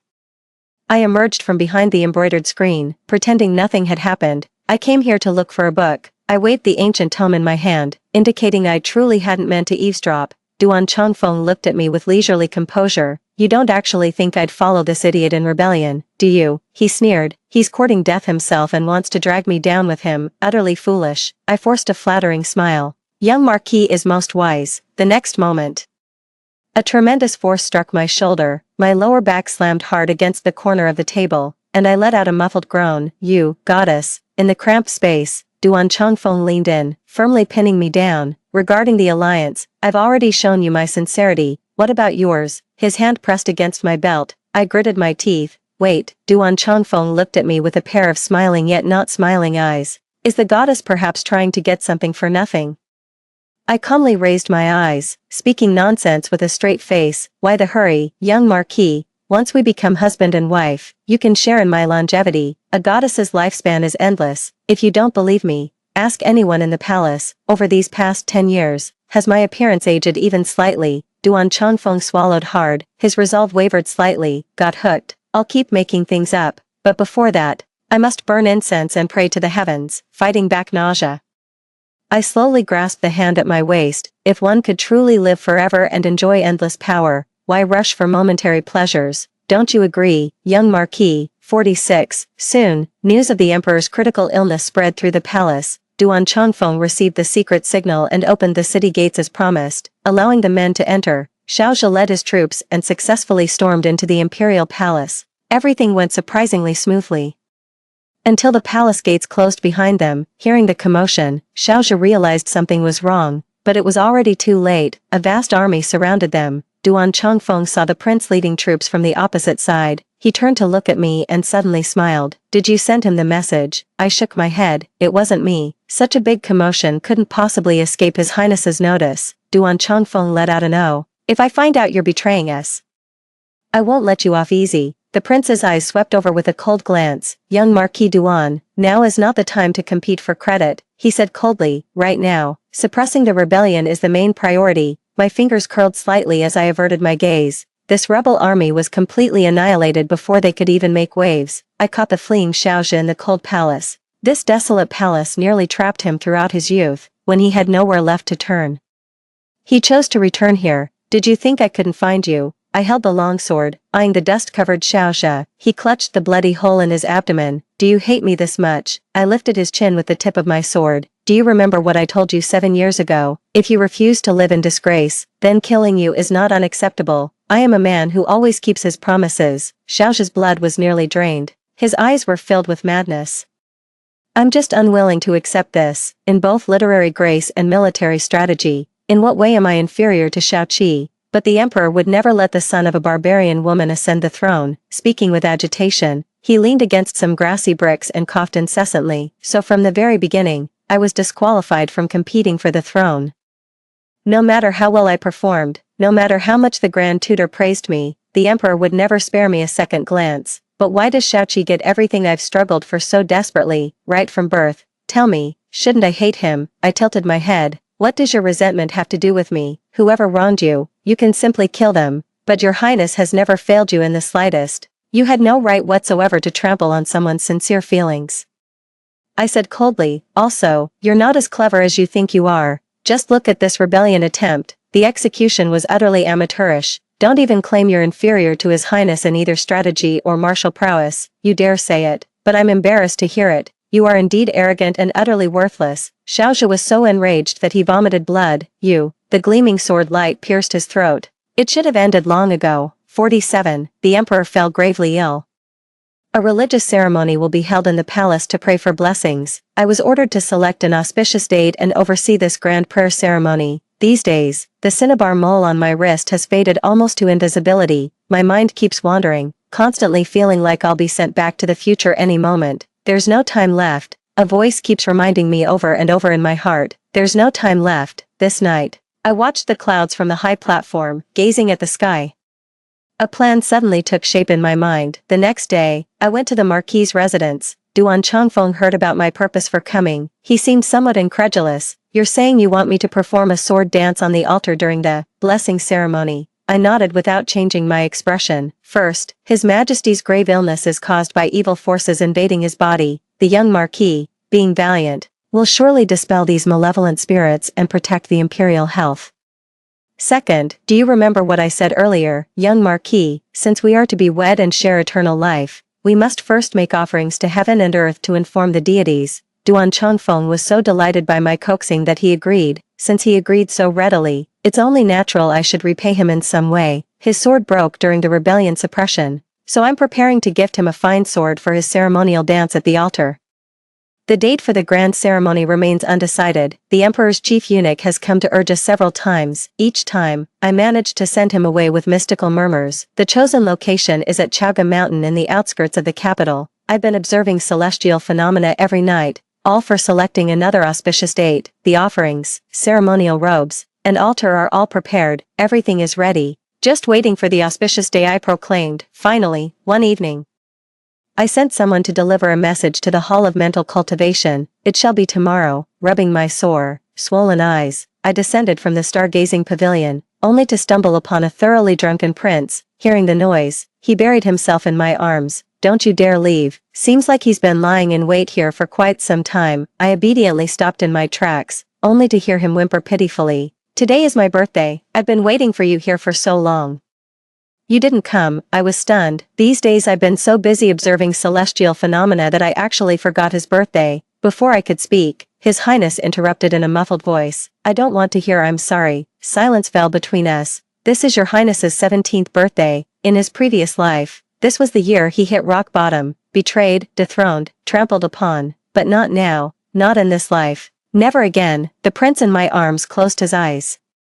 As if drunk and passed out, I quietly summoned the palace maid, preparing to send the prince back. Then I heard him whisper softly, Ailing. He didn't sleep. I whispered softly, I'm here. Don't go with him. Okay, whatever you desire, I can give it to you. Don't do this. It's like making a pact with the devil. I didn't say anything. Soon, your highness, I thought to myself, soon, everything will be over. 48. On the day of the blessing ceremony, the sky was clear and boundless. I offered prayers on the high platform of Chaoga Mountain. Duan Changfeng, clad in silver armor, swung the heavy black greatsword with formidable power. The crowd knelt and prostrated on the ground. Only His Highness frowned, gazing at the distant sky. All the upheaval occurred at that very moment. A pitch-black cloud suddenly appeared on the distant horizon. Boom! A thunderclap exploded in everyone's ears. Rain poured down without any wind. A terrified voice suddenly rang out from the crowd below the stage. What's wrong with young Marquis Duan? Duan Changfeng, who had just been performing swordplay, collapsed to the ground, convulsing uncontrollably. Wisps of black smoke began emanating from his body. The sword I had gone to great lengths to obtain was now split in two. Feigning panic, I cried, Young Marquis, what's wrong with you? Duan Changfeng's hair stood on end. His eyes were wide open. You, how dare you?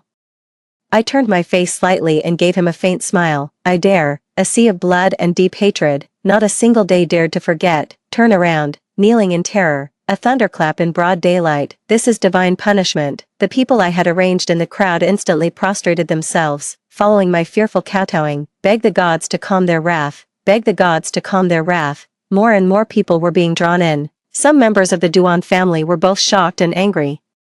Raising objections, "Goddess, is this the auspicious date you chose?" Yet these faint voices of doubt were quickly drowned out by more cries of repentance. The torrential rain poured down, soaking me completely. Strands of hair clung to my cheeks as I raised my eyes to the heavens, but the sky remained silent. In that fleeting glance, I clearly saw your highness's expression. He said, "You're insane," as if I wouldn't know, with so many witnesses watching.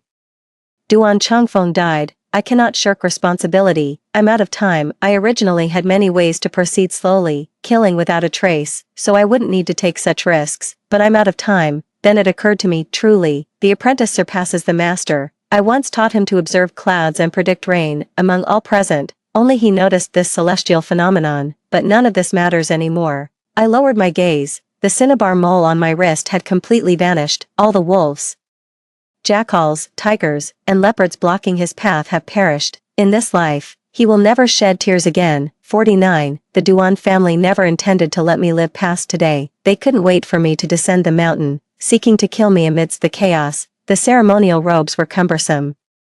Clutching my wide sleeves and awkwardly holding up the skirt hem, I fled through the mountain forest. Before I realized it, I was forced back to the cliff's edge. The glint of blades inched closer. In a daze, I leaped off the cliff. Behind me came a heart-wrenching Yun Ling. Seeing me fall off the cliff, he actually tried to jump down after me, but the guards who arrived later scrambled to pull him back. "I'm sorry, Your Highness, in the end, I had to make you sad one more time."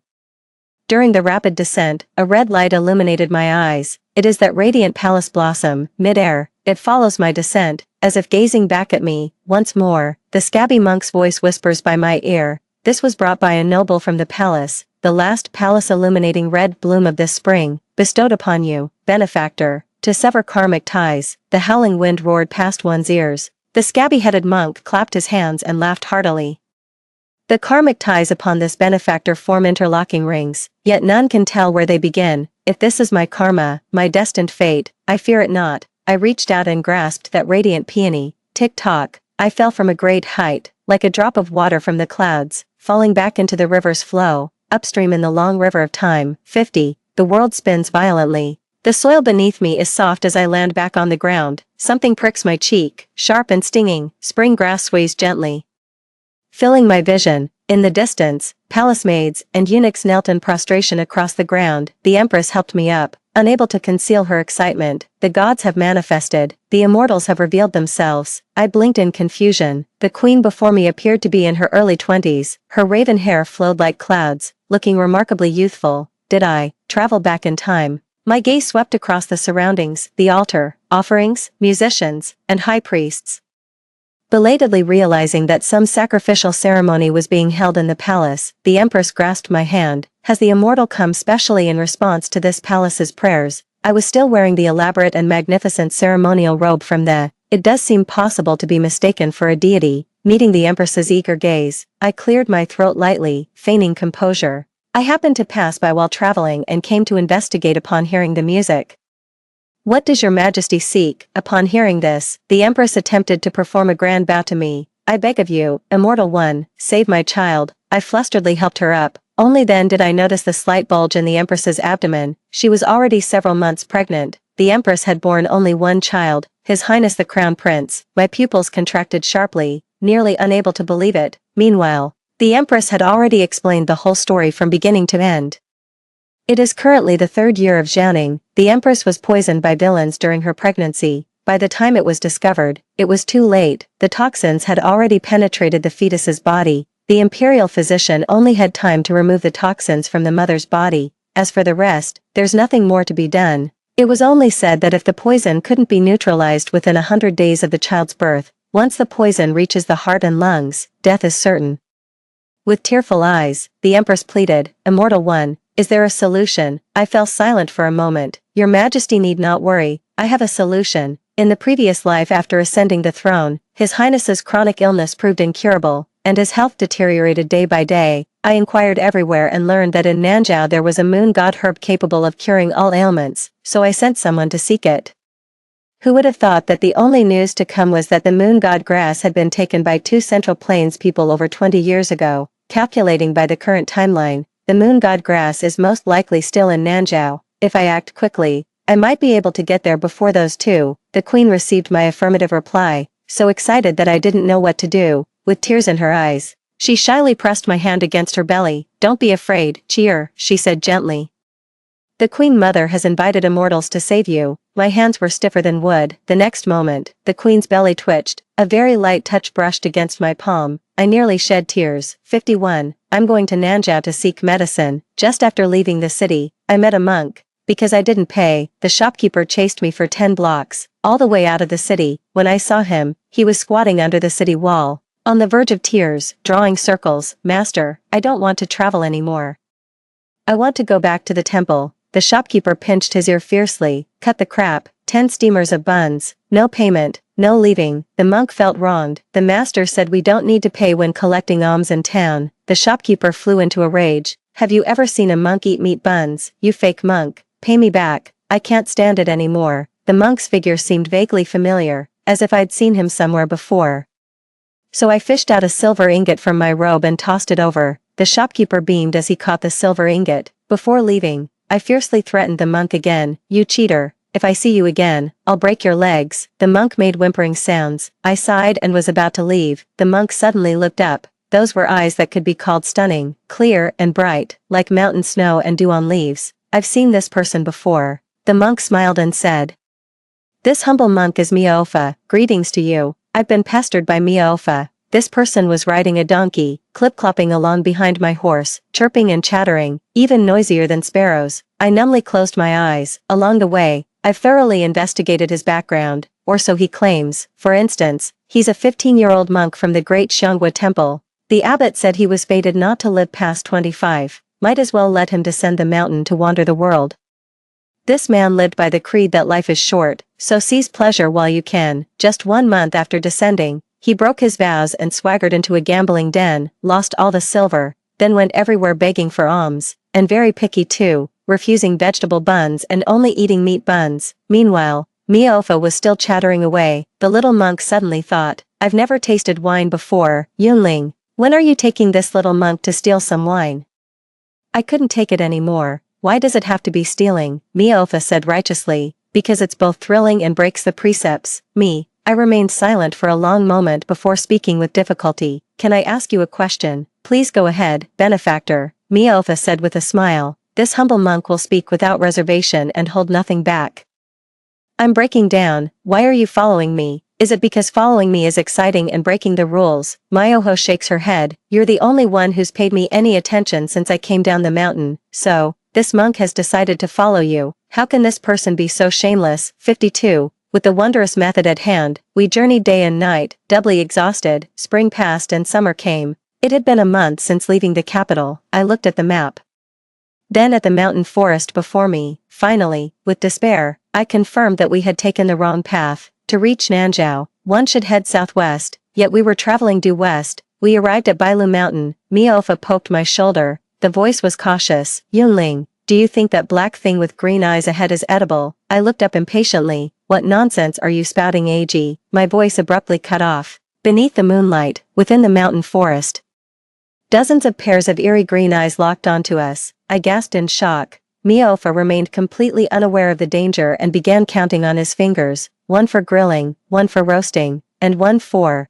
A vein throbbed at my temple as I stomped hard on his foot. "It could eat you alive. What are you standing around for? Run, no matter what. Horses, donkeys, and humans can't outrun wolves." Miaofa and I were carried away by wolves. Miaofa trembled, tightly closed her eyes, and began chanting scriptures. I laughed in anger. "What's the use of chanting scriptures now? Do you expect to convert these wolves and make them embrace Buddhism?" "No." Miaofa looked utterly innocent, whispering softly, "This humble monk is reciting the rebirth mantra, giving us a premature deliverance." I clutched my chest and took a deep breath. Before long, we were carried back to the wolf den. The alpha wolf didn't eat us. Instead, it threw us into a nest of grass in the corner of the cave.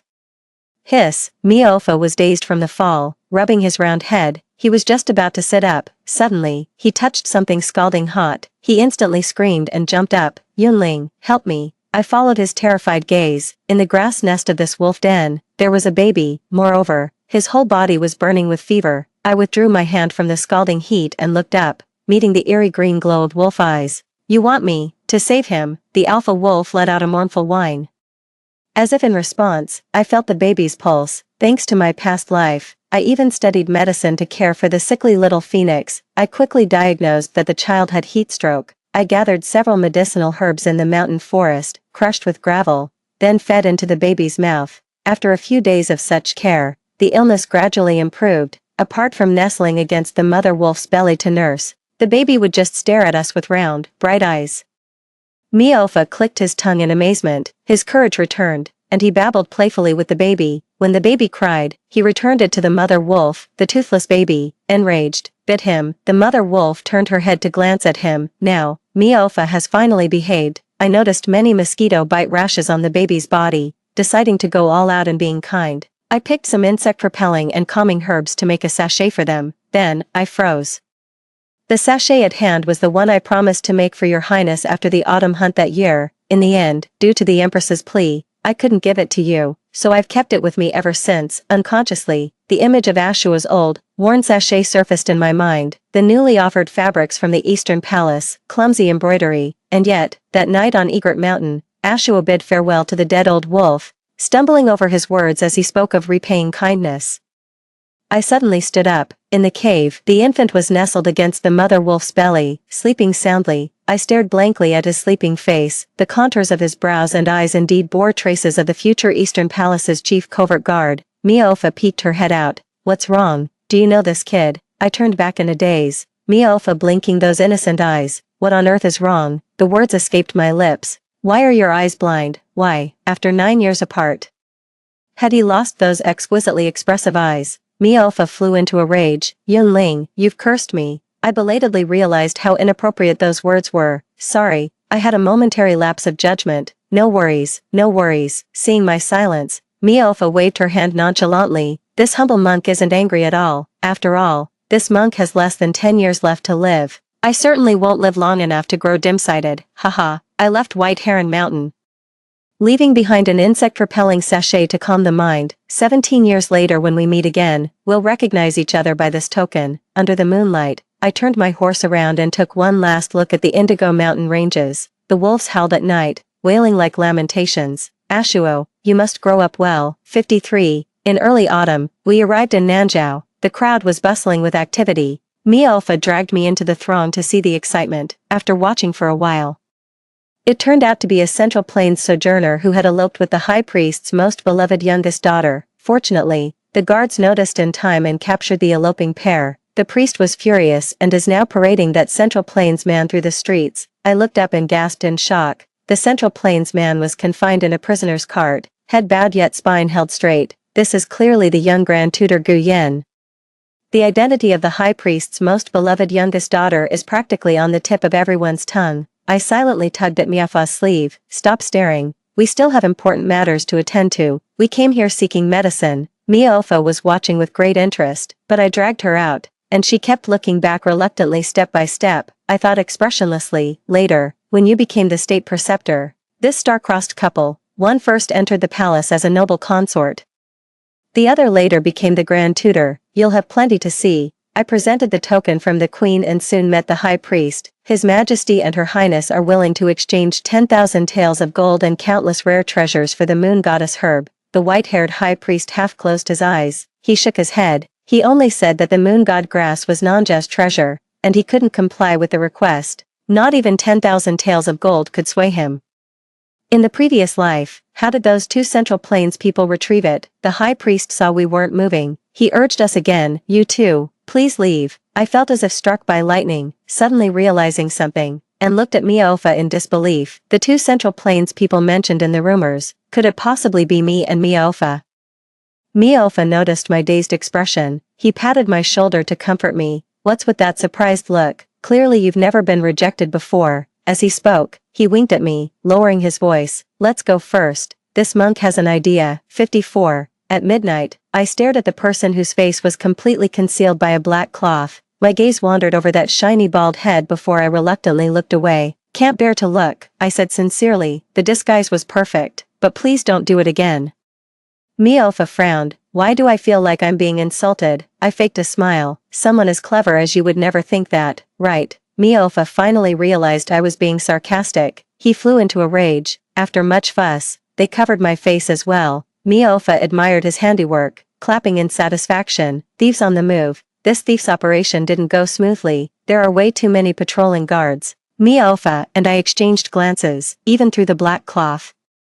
We could see the gravity on each other's faces. Just when we were at our wits' end, the crowd suddenly became restless. Miss Feng Jin has run off with that Zhong Yuan man again. Chase them. Go after them. In the chaos, I felt a girl brush past me. Her flowing black hair swept across my cheek. I suddenly looked up and met a pair of melancholy eyes. Though we'd never met, I seemed to recognize who she was. The wonderful method urged, "Quick, now is the time." A sharp-eyed guard noticed the girl running past me. His eyes widened instantly. Miss Feng Jin is. A small stone flew out from the sleeve, hitting the guard's pressure point to induce sleep. He collapsed, insignificant amidst the chaos. I was pulled into the sacred pavilion by Miofa. Under the moonlight, I took one last glance in the direction where the maiden had fled. I think, if she could successfully elope with Gu Yen, she wouldn't have been sent into the palace as a tribute. Gu Yen wouldn't have entered court service to search for his beloved, nor would he have gone to extreme lengths to secure a future for her child after discovering her death. Rather than this, it's better to let them have their way now. Beside me, Miofa gasped in shock. He tugged at my sleeve, signaling me to look up. Moonlight grass. The entire body is crystal clear and translucent, like moonlight, but a colorful giant snake. Its tail coiled in circles around the sacred herb. It is the guardian of the moon god's herb. Detected the intrusion of an outsider, hissing with its forked tongue, golden vertical pupils fixed unblinkingly upon us. It was poised to strike. Miafa's competitive spirit was ignited. Grabbing a stick at hand, he charged forward to fight the giant serpent to the death. Bang! Behind us, the door of the sacred pavilion suddenly opened. Guards swarmed in and surrounded us. The priest was furious, his beard bristling with anger. "Catch these two Central Plains thieves." Miofa threw down his staff and shouted, "Misunderstanding. It's all a misunderstanding." No one paid any attention. Amidst the shoving, something fell out from my sleeve. The priest glanced casually, then his eyes widened in shock. "Wait," pointing at the withered red flower on the ground. His voice trembled. "What is this?" I glanced at him warily and picked up the flower. Jiadian red. The priest suddenly became agitated. "Plains dweller. Isn't it the moon god grass you desire? I'll trade with you." This, just like that. "We're trading. What's so special about this flower?" The words left my mouth before I realized what I was saying. I knew exactly how I had traveled back through time. "This is the flower from ancient Nanjiao texts that can reverse time." The priest gazed longingly at the withered red flower in my palm. I frowned. "But it has already withered." The priest shook his head. "It's a seed."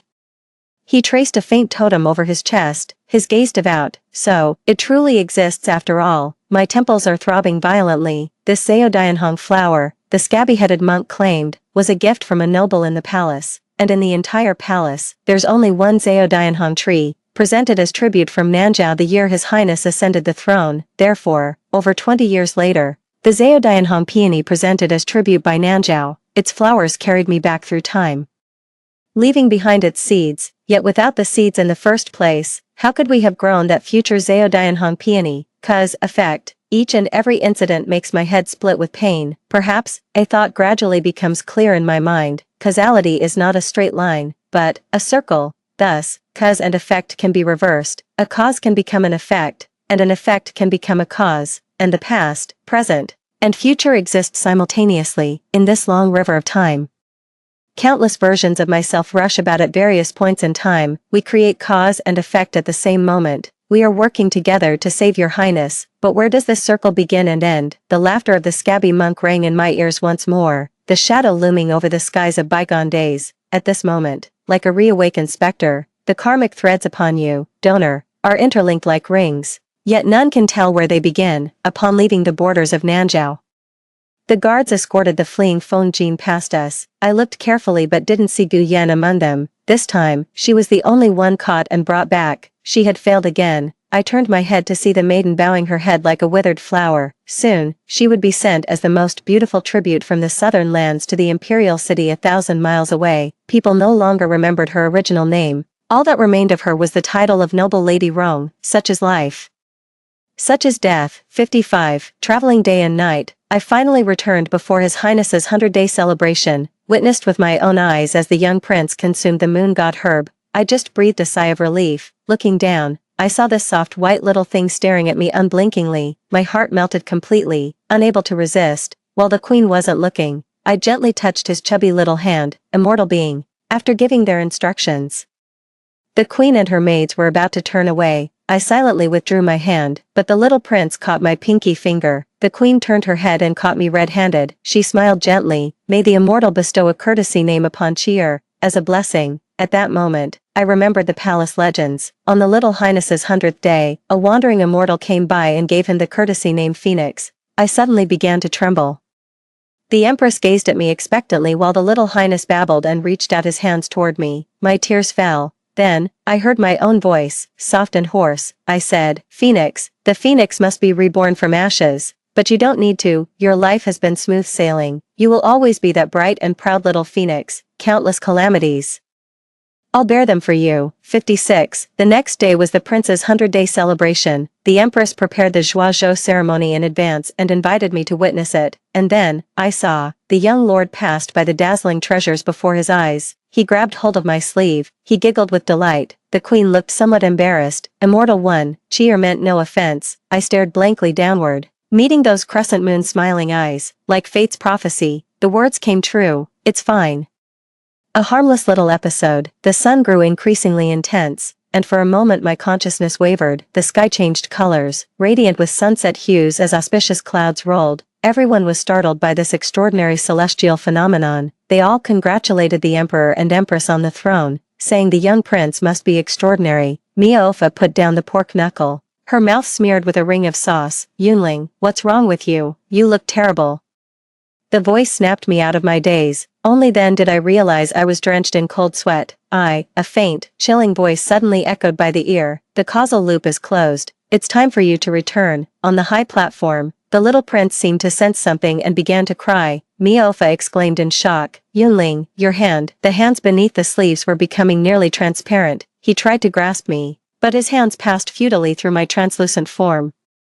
He realized I was gradually fading away. Where are you going? Can you take me with you? I smiled bitterly. Perhaps in the future. It won't work out. Miaofa urgently asked. Then where else can I see you in the future? You promised to take me wine stealing. The words escaped my lips. The palace. I gritted my teeth, my voice torn to shreds by the wind. I'll be back, I swear. But next time we meet, I might not recognize you. You must tell me your name.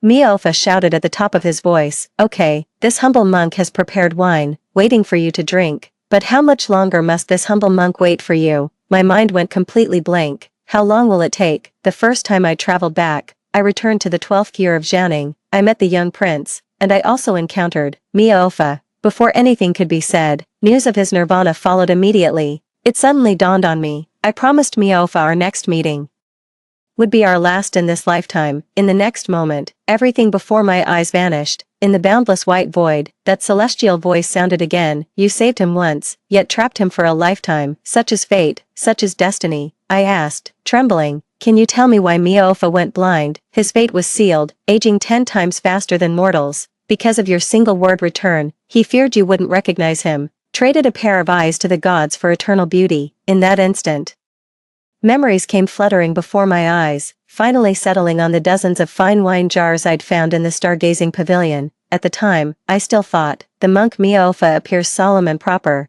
yet secretly hoards such an abundance of wine. So, that's how it is. All because of my single word urging return. The endless remaining years, trapped in a corner, in the 12th year of Jianing, within the dimly lit stargazing pavilion, what I thought was our first meeting, in his eyes, was the reunion of long-lost companions. His voice was hoarse as an old man's, yet the corners of his eyes carried a smile. This humble monk is Miaofa, goddess. How have you been? Would you like some wine? Just like our first meeting in the 3rd year of Jianing, a young monk rode a donkey, shaking his head and making a ruckus. Yunling, when will you take this little monk to steal some wine? Resentment across the way. Yet strangers we remain. 57. In late spring of the 3rd year of Jianing, I met the empress and encountered a mischievous young monk named Miaofa. Midsummer night, rescuing a wolf child at Egret Mountain. 17 years later they reunite. His name is Ashuo. Autumn, arriving in Nanzhao, encountering a pair of star-crossed lovers eloping, yet failing, leaving behind flower seeds. In the distant future,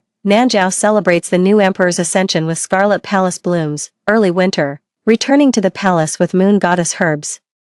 The young prince's 100-day celebration, bestowed with the name Phoenix, in the unseen workings of fate, cause and effect have their own ordained course. I raised my eyes to see a golden river flowing slowly before me. I heard the voices, the joys and sorrows, loves and hatreds, songs and cries of countless people. This river is named Time. My voice grew hoarse. Then, where should I return to? Come from where you came, go to where you go. The cinnabar mole faded, the palace red flowers withered. It's time to go back. The body feels light and hollow, like a drop of water merging into the stream. The next moment, fingertips burn. There's someone who refuses to let you go. He ties you with a red thread, forcing you to stay. The heavenly voice stutters, followed by a sigh. Flowers bloom and wither in their own time. How long can he keep you? I stared blankly downward. A faint red mark encircled the base of the finger. All worldly connections arise and cease, yet there remains an inch of red thread. Want to pull me back to the mortal world, take me back, to that person's side. 58, cause and effect continue, a great dream spanning years. As I struggled to open my eyelids, the first light of dawn was breaking. His Highness sat by my bedside, propping his chin with one hand, fast asleep. Just as the celestial voice had foretold, a red thread was tied around the base of my finger, like an earthly bond that cannot be severed. Legend has it that those bound by the red thread of fate shall be connected for a lifetime. I was utterly captivated. Suddenly, His Highness's hoarse voice sounded above me. The red thread has tied us together. There's no escaping now. He held me tightly in his arms. Something warm trickled into the hollow of my neck. Slowly, I realized they were tears. Ailing, you don't know how close I've come to madness these days. Only then did I learn that His Highness had broken free from the guards and leaped off the cliff that day. He searched for 3 days before finding me on a large rock by the water's edge. I fell into the water and was washed ashore by the tide. I was unconscious for nearly a year. During this year, the emperor fell seriously ill, and the crown prince acted as regent. His Highness cracked down on noble families and consolidated power. First target the Marquis's household, killing the chicken to scare the monkey. Then with thunderous force, he silenced all dissenting voices in the court. Even without me, he could still do very well. I've always known that. I remembered something. Stumbling towards the side hall, found that goddess painting. This time, I unrolled the scroll, the previously indistinct face of the goddess. Quietly, it became my brows and eyes. The causal loop is so clear. Meeting the prince's astonished gaze, I twitched the corner of my lips, attempting to smile. Your Highness, I said hoarsely, I've returned to your past, and met the little you. So early on, our fates were already intertwined. Memories are like fleeting footprints in snow. Where does one begin with such tangled threads? I opened my mouth. In the spring of the 3rd year of Jianing, suddenly, tears streamed down like rain. 59.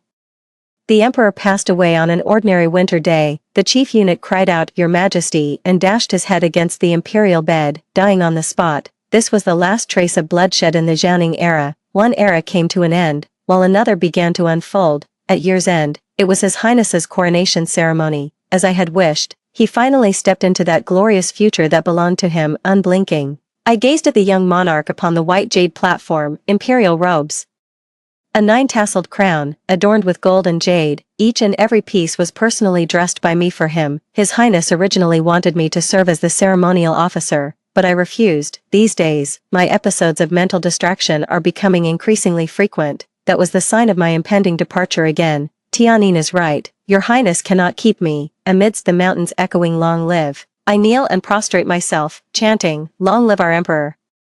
10,000 years and more, memories flash by like a revolving lantern. I remember that imperial edict hidden beneath the pillow. Upon it, the imperial brush and golden seal had meticulously inscribed my name. I recall how His Highness, after handling state affairs at midnight, would tiptoe to my bedside. That precious kiss he reverently placed upon my forehead. I never opened my eyes. Only my trembling lashes fluttered like butterfly wings. At that moment, I remembered I would soon disappear in the near future. I only wish for your Highness to forget me. Long nights bring many dreams. And how sorrowful he was. His Highness let out a sigh. He didn't expose my feigned sleep, only gently tucked the quilt corner for me. I never spoke of it. He never asked. Some words, spanning 2 lifetimes, ultimately remained unspoken. Do you like it? I like the moon, adoration and admiration. People feign deafness. The moon remains silent. Who knows?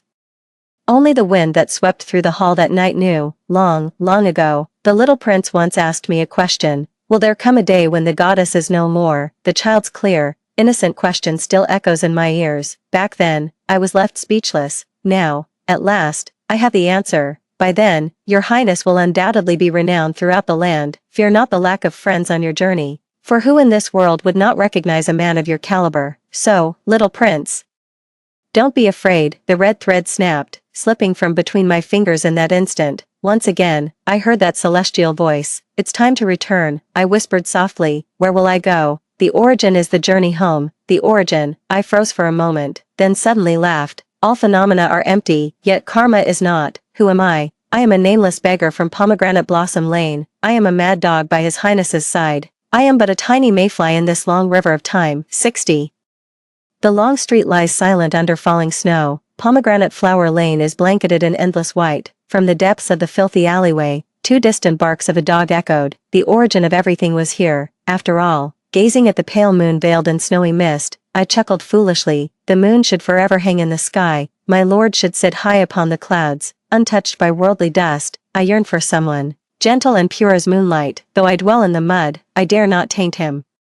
Only wishing him a fulfilled life, the young new emperor ascended the throne amidst cries of "Long live the emperor," ushering in his glorious reign. The spring breeze tower remains adorned with lanterns and decorations, yet the young courtesan Feng Ling is no more, a nameless little beggar, silently perished from hunger on the last snowy night of the old year. This is where the story begins. My stomach growls with hunger. I'm so famished I feel dizzy, but this time, there's no one to share that half of a cold steamed bun with me. But I don't want to die. I want to shout, to cry for help, but no sound comes out. I looked up and asked, is this my karma, my destiny? The heavens cast down their gaze, silent and indifferent. Only the night snow falling on my nose foretells a prosperous year ahead. Everything is over. At this moment, I unexpectedly recalled the night your highness stole a kiss from me. At that time, I wanted his highness to forget me, to spare him grief. But when I was truly nearing death, some improper delusions arose in me. Alright, truth be told, I'm not that magnanimous. I'm a rather petty girl. What I really want to say is, Your Highness, may I ask you not to forget me? It's often said that ghosts who are remembered will follow that person closely without leaving their side. I don't want to die at all. I still want to stay by His Highness's side, to witness his youthful prime, to see his hair turn silver, for many years, no matter how he changes, time after time, in my eyes, he remains as when we first met. I am so deeply attached to this mortal world where he exists, at the end of the long street, yet the sound of hooves treading on snow approaches. 12 Chapter Ceremonial robe, 9 tasseled crown. His appearance riding the white horse remained just as in his youth, dashing and handsome, unchanged as ever. He arrived so swiftly, so urgently, I looked up in a daze, uncertain whether all before me was heaven's mercy, a final illusion before death. The next one dragged into the golden hall was the deposed emperor. Songyue hung at the edge of his brow, like a teardrop. No matter where you are, I will find you. I fell into a warm embrace, a tight hug, as if trying to meld into each other's bones and blood, never to part again in this lifetime. But Ailing, you shouldn't have left me. A hoarse voice sounded by my ear, utterly heart-stirring. In this long river of time, only when you met me did the cause and effect form a closed loop. Silent snowflakes fall, forming a vast array. The unalterable cause and effect closed here with a click sound. A single point extends into a line, looping to form a circle, round and round. We return to each other's side. I'm left dizzy by the benevolent fruits fate has bestowed upon me. Between tears and laughter, I find myself at a loss for words. I see, so that's how it is. This is the true ending of the story. The moon sets only to rise again. The lamp rekindles its crimson glow. From this day forth, through blooming springs and moonlit nights, year after year, we shall meet again.